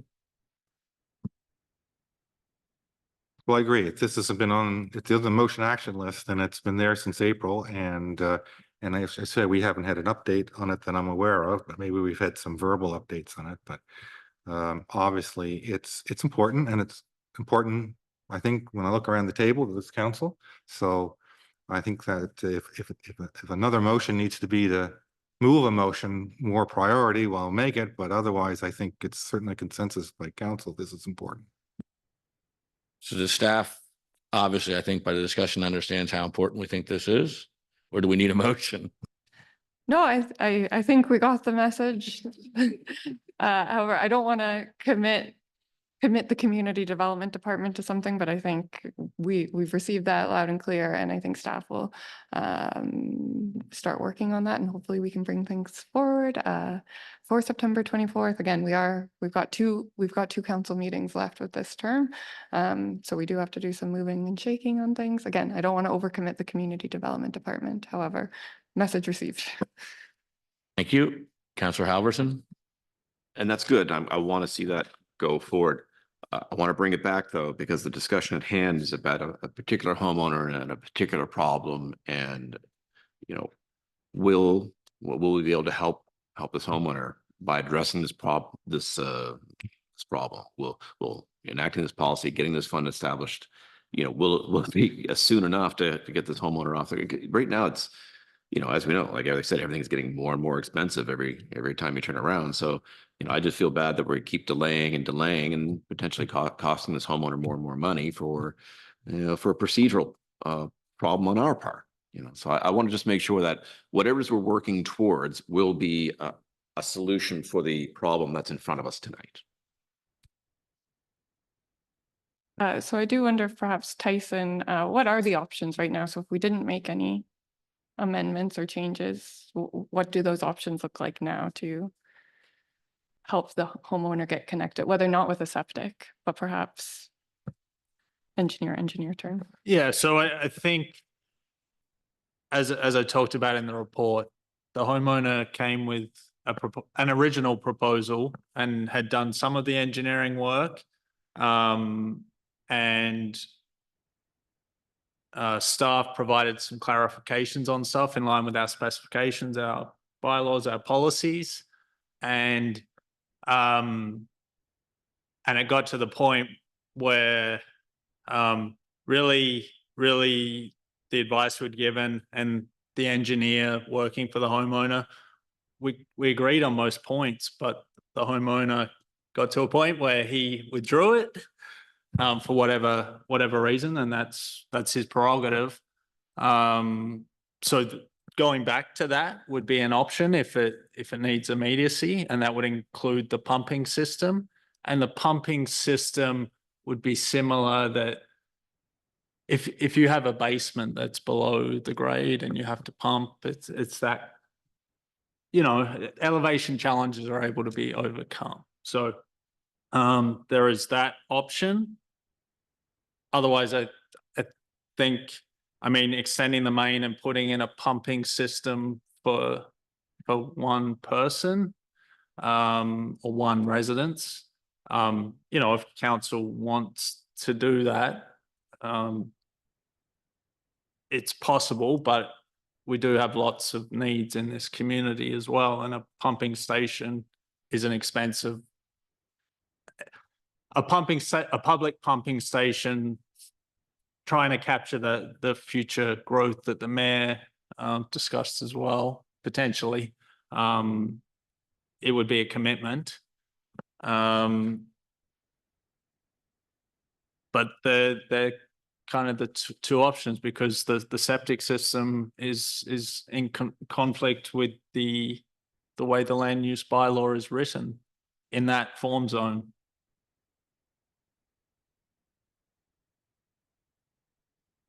Yeah, so basically he has very few options at this point, is what you're basically saying. I mean, we can sit here and discuss this all night, but we can't change the bylaw. We can't change the land use bylaw, and we can't allow it because it'll be going again, contravening our bylaw.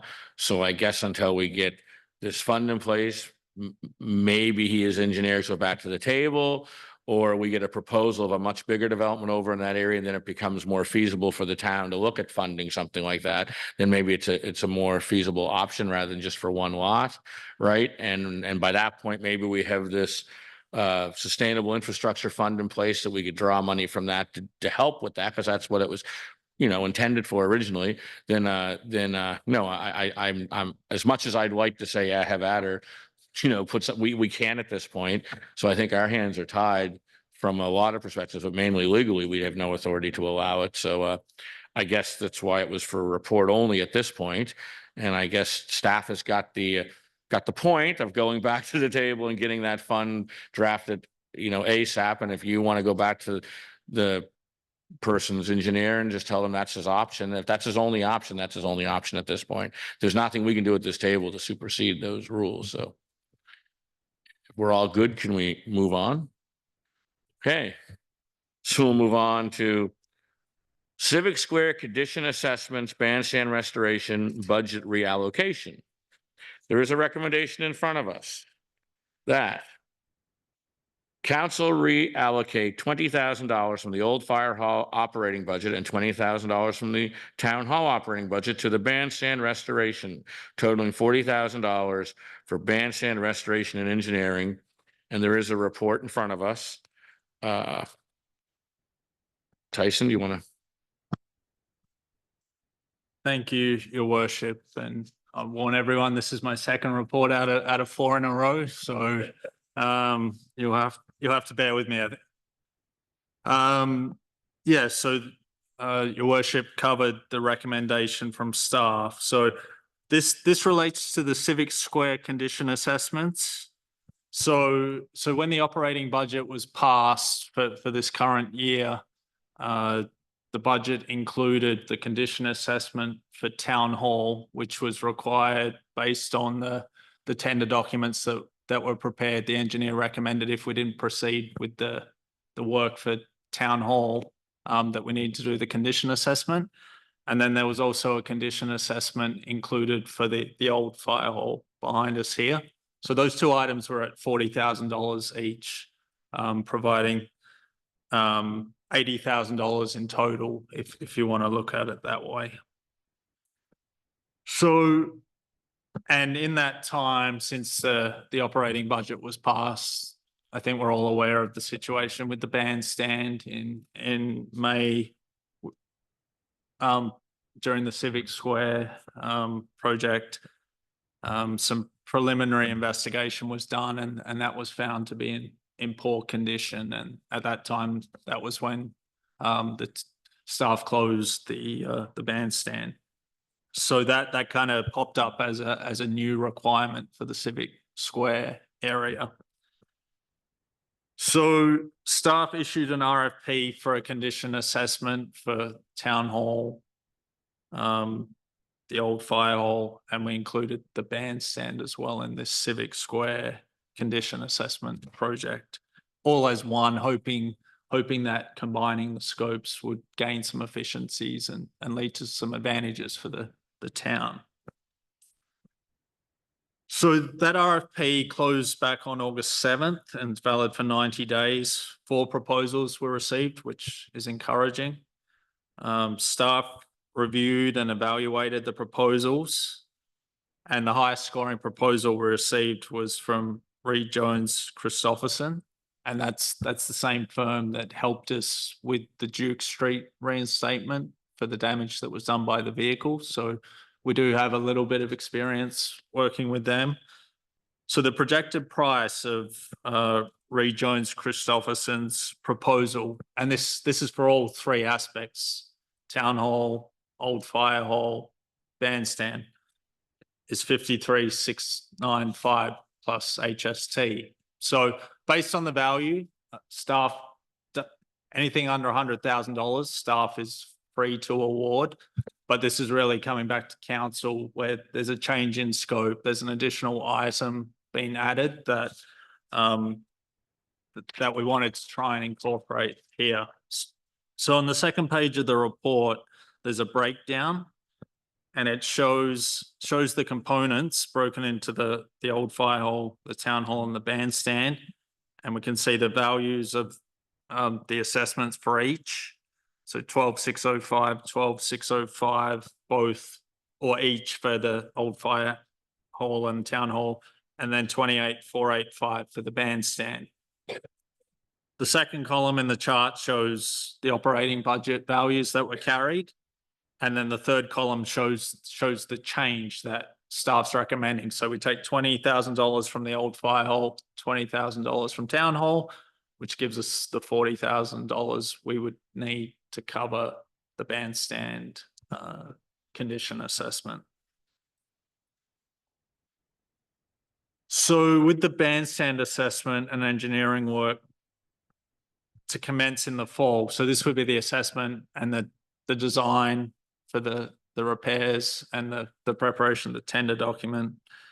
So it would commence in the fall and run into the winter with tendering planned for within the 25-26 budget cycle and construction likely for the spring of 2025. So thought it would be of interest to council. There's been lots of questions about the bandstand and provide that clarity. So in terms of the financial aspects, like we've said, it's really just incorporating the bandstand into that scope. It's not asking for extra money from anywhere else. It's just a reallocation within the operating budget. So yeah, the recommendation is there, but if there are any questions, happy to try address them. Any questions from council? It's great to highlight that we're actually including the bandstand and still $27,000 roughly below our original budgeted number for the two buildings. So I think that's good news finally, because usually RFPs don't come in under budget.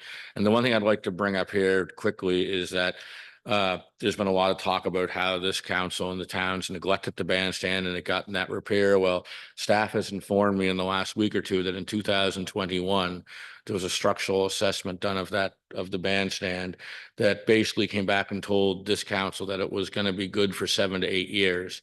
So it wasn't neglect. It was either didn't weather as well as the original assessor thought it was going to. I'll put it that way. So it's nothing that was just, it wasn't neglect. It was just an assessment very similar to a project that we're in partnership with now up on the hill. Again, sort of the same type of thing. Sometimes things change over time. Things don't weather the way people predict them to weather. And this is what happened with the bandstand. So I'm glad to see we're moving in the right direction. And I'm hoping that this is ready to open for spring concert series 2025. So thank you, Tyson. There is a motion on the floor. All those in favor, raise your right hand. Oh, hey, Councilor Halverson. There wasn't, yeah, someone moved it. No. Okay. Very excited. Yes, exactly. Let's go out in the bandstand and do this. The council reallocate 20,000 from the old fire hall operating budget and 20,000 from the town hall operating budget to the bandstand restoration, totaling $40,000 for bandstand restoration engineering. Is someone prepared to move that? Councilor Halverson, is there a second? It. Deputy Mayor, any discussion? All those in favor, raise your right hand. All those opposed, motion carried unanimously. Thank you very much. 11.4, Tyson. Thank you again, Your Worship. So have another information report for council. This time it's a project update on the wastewater treatment plant upgrades and expansion project. So the wastewater treatment plant upgrade expansion project, critical project for the long-term viability of the town. We're trying to align with the 50% population growth projected for the town within the CCP. So, so in terms of the project, started in 2022, and then obviously the town was able to gain support from Canada's Investing in Canadian Infrastructure Plan, and that's where we have the cost sharing, where the federal government contributes 40%. The province 33 and the municipality 27. So the federal and provincial funding components for the project secured in March 2023. December 2023, we awarded the design and engineering contract. And since that point, we've been working with the consultant to move the project ahead.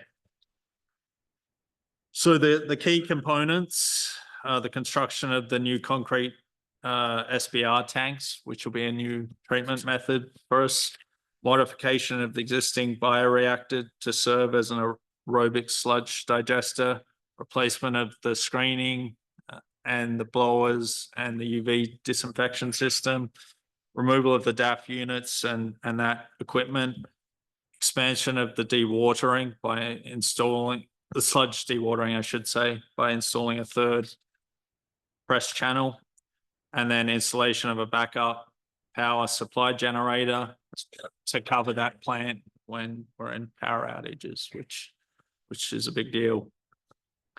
So once the design is complete, contract documents being prepared, the construction work shall be tendered and awarded to a contractor to execute the work. Project also requires approvals and coordination with Nova Scotia Environment Climate Change for certain aspects of the work. So there's a typo on the next. The amount approved in the 24-25 town capital budget for the wastewater treatment plant upgrades project is the $9.98 million. So that includes all the consultant work for the design, the tendering, construction support, and then the contractors' work as well. So in terms of where the project's up at right now, because, you know, this council's been integral in bringing this through. So the status of the design, the town previously reviewed and provided comments and further information on the 60% complete design drawings for the project back in June. So the report says the 90% drawings are expected from the consultant in early September for another review. So we did actually receive those Friday afternoon, sort of end of the day. So we're looking at those now, and another big milestone. And then the next step would be the 100% and the contract documents all ready to issue for tender. So that's looking at an early to mid October this year to be at that spot. So the pre-selection items. So back in March, a request for quotation was issued to potential suppliers for 3 aspects of the upgrade.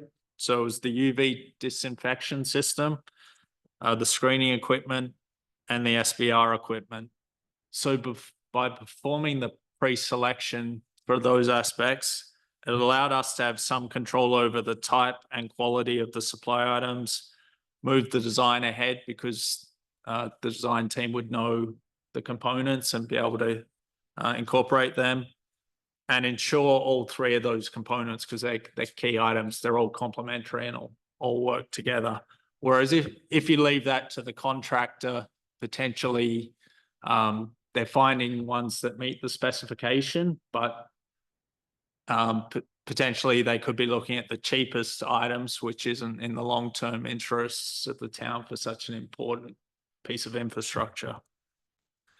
So we received multiple submissions for each of those 3. So we got three submissions for each of those items, which again is great.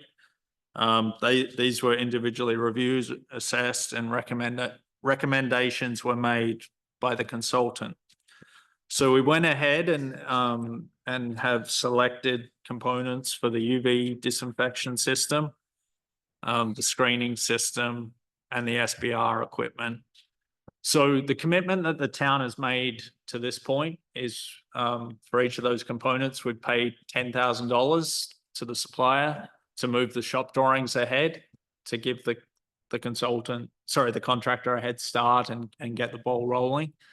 But the purchasing of these items will come within the contractor's scope.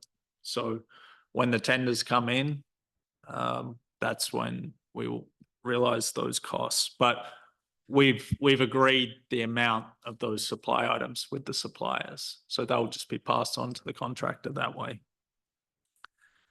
So the phase 2 environmental site assessment. So the consultant proceeded with the phase 2 environmental site assessment to investigate the potential contamination of the site. I'm sure council's aware of the history of that site and how it was in previous years it was used as a dumping zone, and so contamination was feared. Soil samples and groundwater samples were taken at 5 locations around the existing wastewater treatment site, assessed for petroleum hydrocarbons, metals, polycyclic aromatic hydrocarbons, and glycol, pesticides, dioxins, cyanide, polychlorinated biphenyls, and then VOCs at one of the locations. So we found that several of those locations, there were exceedances as per NSECC Tier 1 requirements, but generally the consultant said they were pleasantly surprised by the levels. We were required to notify environments of some of them, but it wasn't as bad as potentially feared. So there will be some remediation there, and it'll be up to staff and the consultant to come up with the best strategy on that.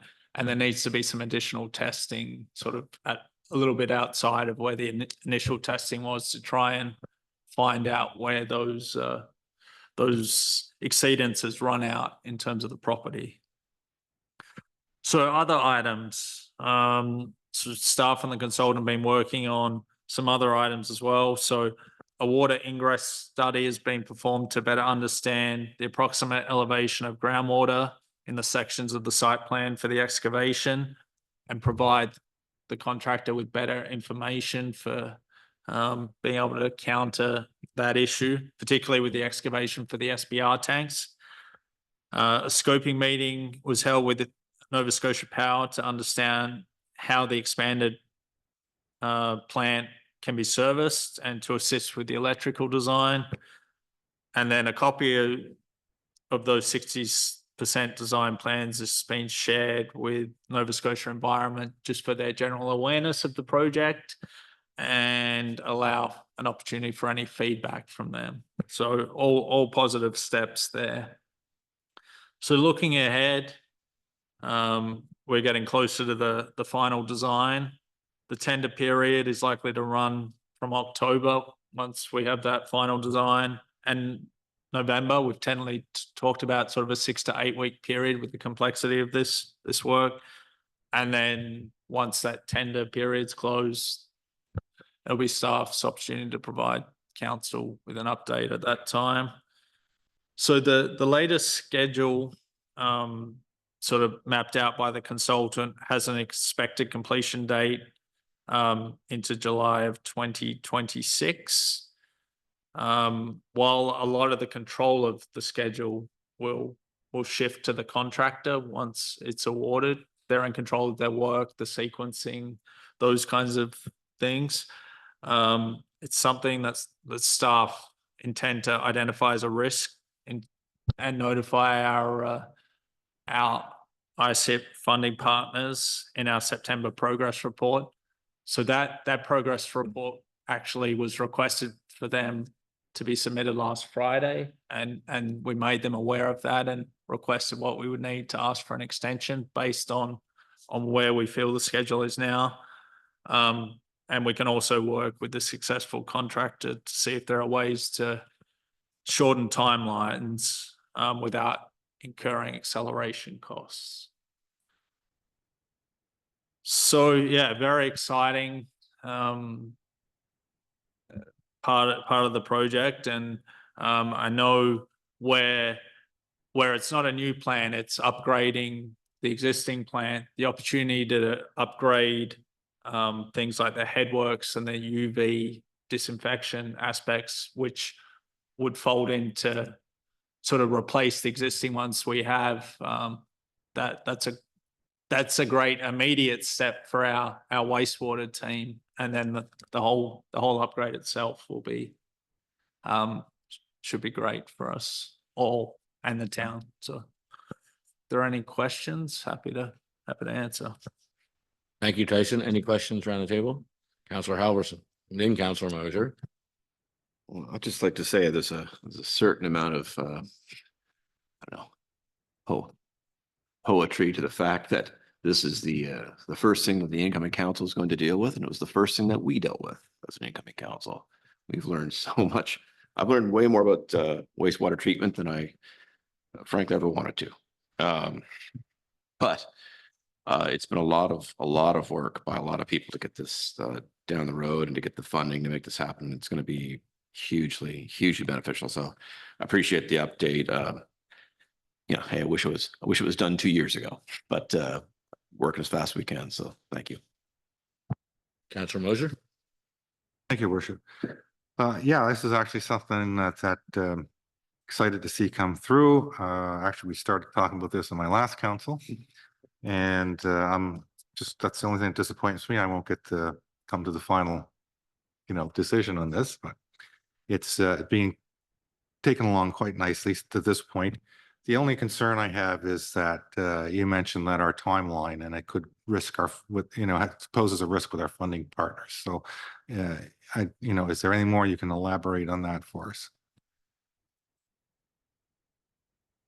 So through the chair, so when the latest revision of the schedule came out, obviously we're far enough along that it seemed like a good time when we got the last schedule to be proactive and identify this to ISIP. And so we reached out to one of the contacts that we have, and they understand sort of where the construction industry's at, supply chain stuff, shortage of labor, skilled workers, that kind of thing. So they said that we would need to make the submission in our September progress report, which as I said, we've done. We've projected cost into that following would it be 26, 27 financial year? So we've been upfront about that. When I talked to the contact, he said that this infrastructure program currently is scheduled to run until 2034. So it's not that March of 2026 is a drop dead date for the program as it stands, as it stood those few weeks ago when I spoke to him. But I think we're doing the right thing by identifying the risk and being upfront about it. And hopefully the work goes amazing, and there's ways to move it faster than maybe the consultant thinks. The consultant is an experienced consultant in this type of work, so I don't know how many rabbits there are to pull out of the hat, or however you want to term that. But I think we're acting responsibly and realistically with the information we have today. And they were receptive to that discussion, at least at that level. But I'd like to see those extension papers come back that we requested on Friday as well, to sort of formalize it. Thank you. Any other questions? Anybody else? Well, thank you, Tyson. I'd just like to say this is exciting times for the town. We can talk all we want about growth and development and all these wonderful things, but this is one of the first things that we need to see completed before we can have that type of growth, because our systems basically, we need this done. So great. It's great news. We're looking at a couple of years down the road. As we know, any development that's proposed at this point anyways would be a couple of years down the road by the time it got completed. So hopefully timelines work out, that things sort of come together all at once. Unfortunately, I know people think things move slowly, because it does, but that's the way things work in government, unfortunately, when you have to have consultants and reports. So it's moving in the right direction. So thanks a lot, Tyson. It's great news for the town of Lunenburg. So on to 11.5, Deers Lake spill upgrades. It's a project deferral. There's a report in front of us. There's a recommendation that's pretty straightforward. Would you like the full report, or? Cole's notes are good. Okay, so Cole's notes on this one, okay? Or Tyson's Cole's notes, okay? Thank you, Your Worship. Yeah, I guess the fourth report, eh? I'll take it that way. Anyways, I'll choose to interpret that. So this project we've talked about before. So this is the repairs to the spillway.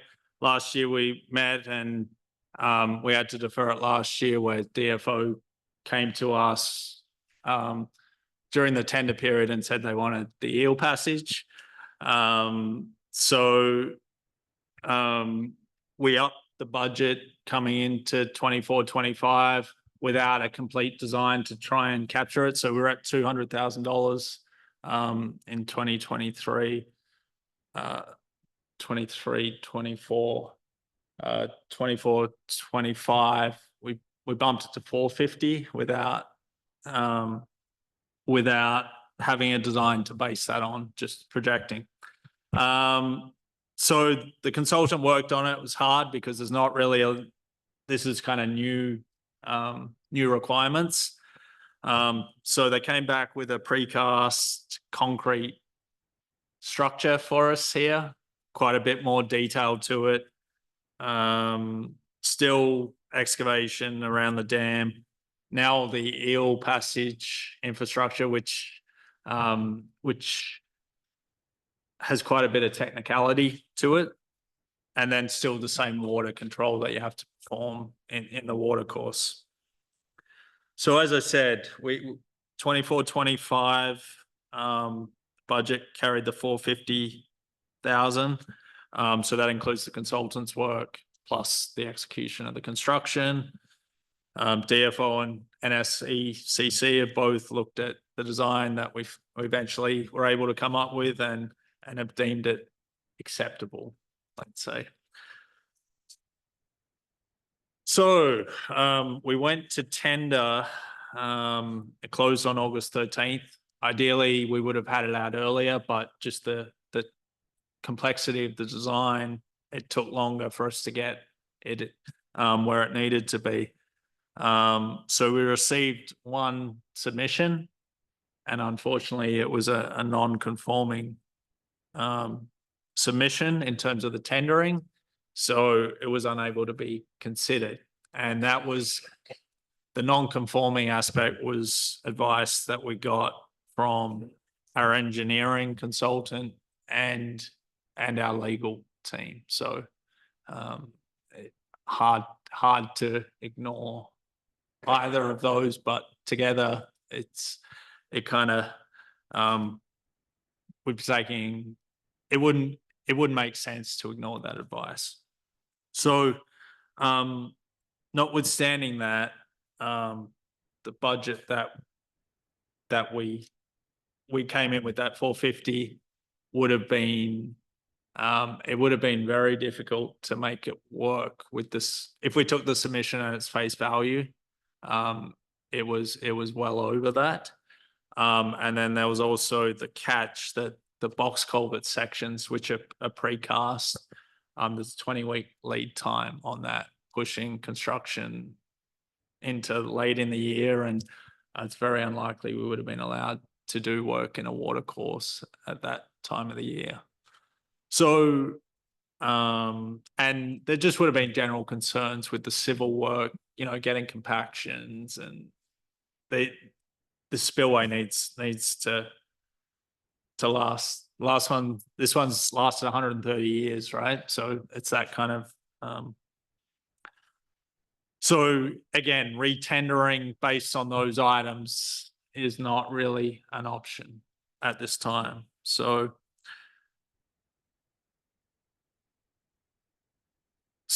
we did get the consultant to write a letter, which is attached to the correspondence, where they basically outlined the same risk that we faced last year, and the deference is basically aligning with those.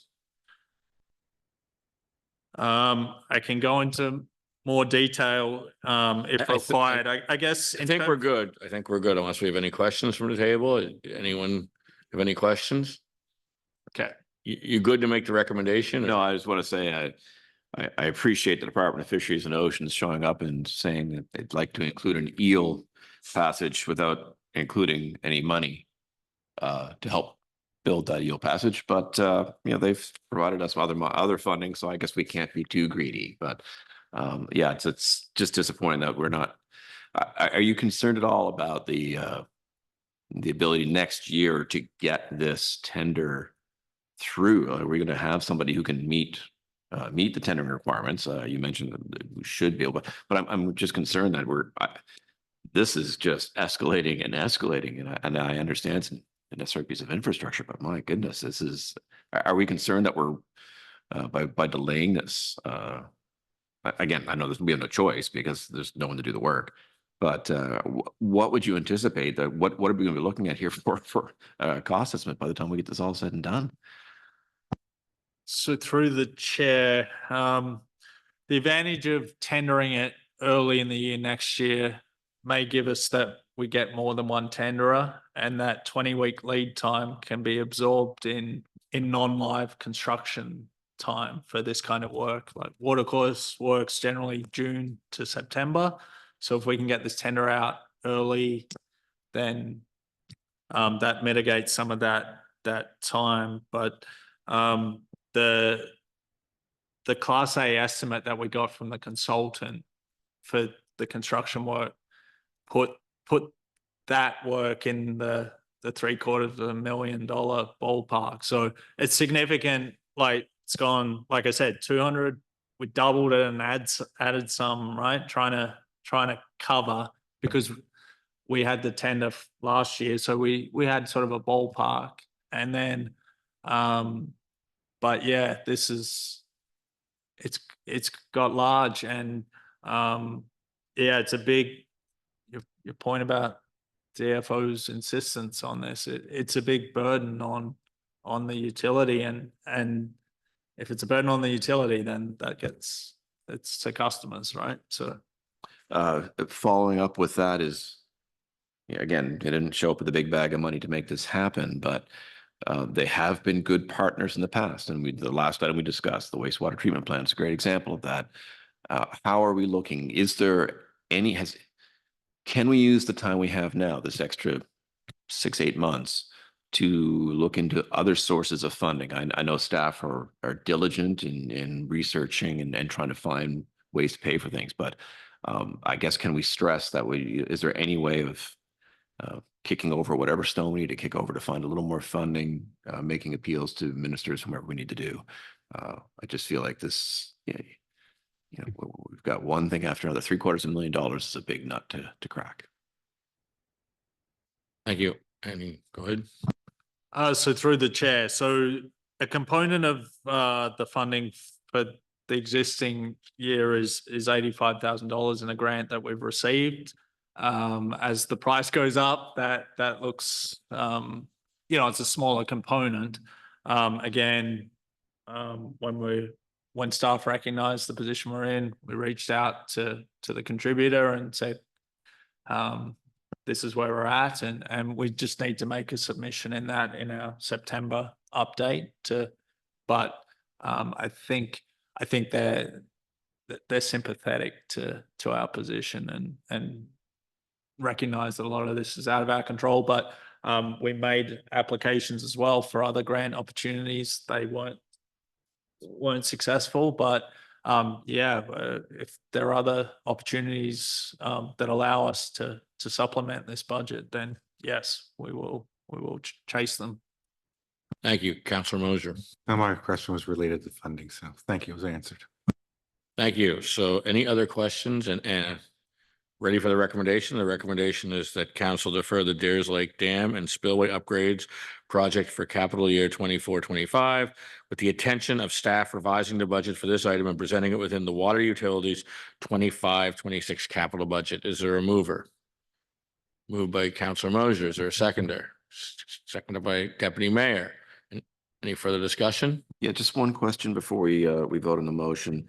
We're going to revise this budget and present it within the water utilities 25-26 budget. Will council see that budget prior to these tenders going out? And when our budget season can be April, May, June, as we've seen. We're still dealing with the power budget. So I just want to make sure that council, again, especially with their new council, they understand that this is going to be coming at them. I want to give them enough notice and enough lead time so that they can understand what it is that they're voting on.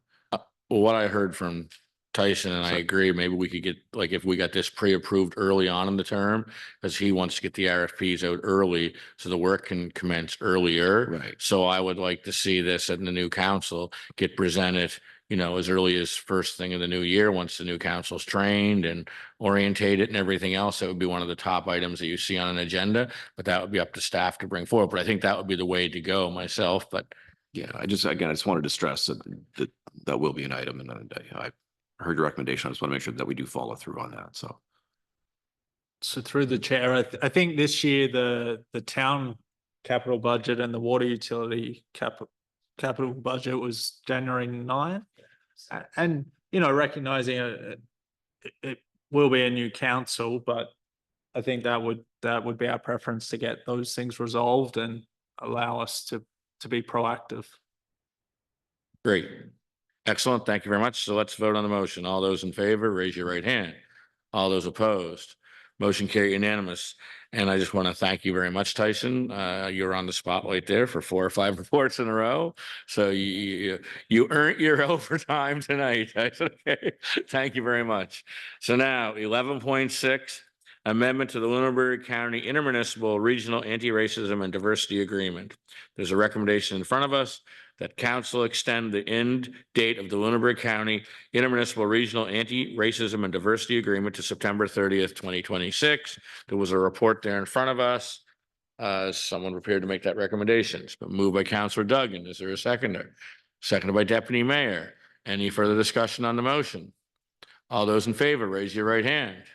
All those opposed, motion carried unanimous. Seeing there's nothing else on the agenda, I call for adjournment. Meeting adjourned. Thank you very much, everybody, for being here tonight and hanging in there. Thank you.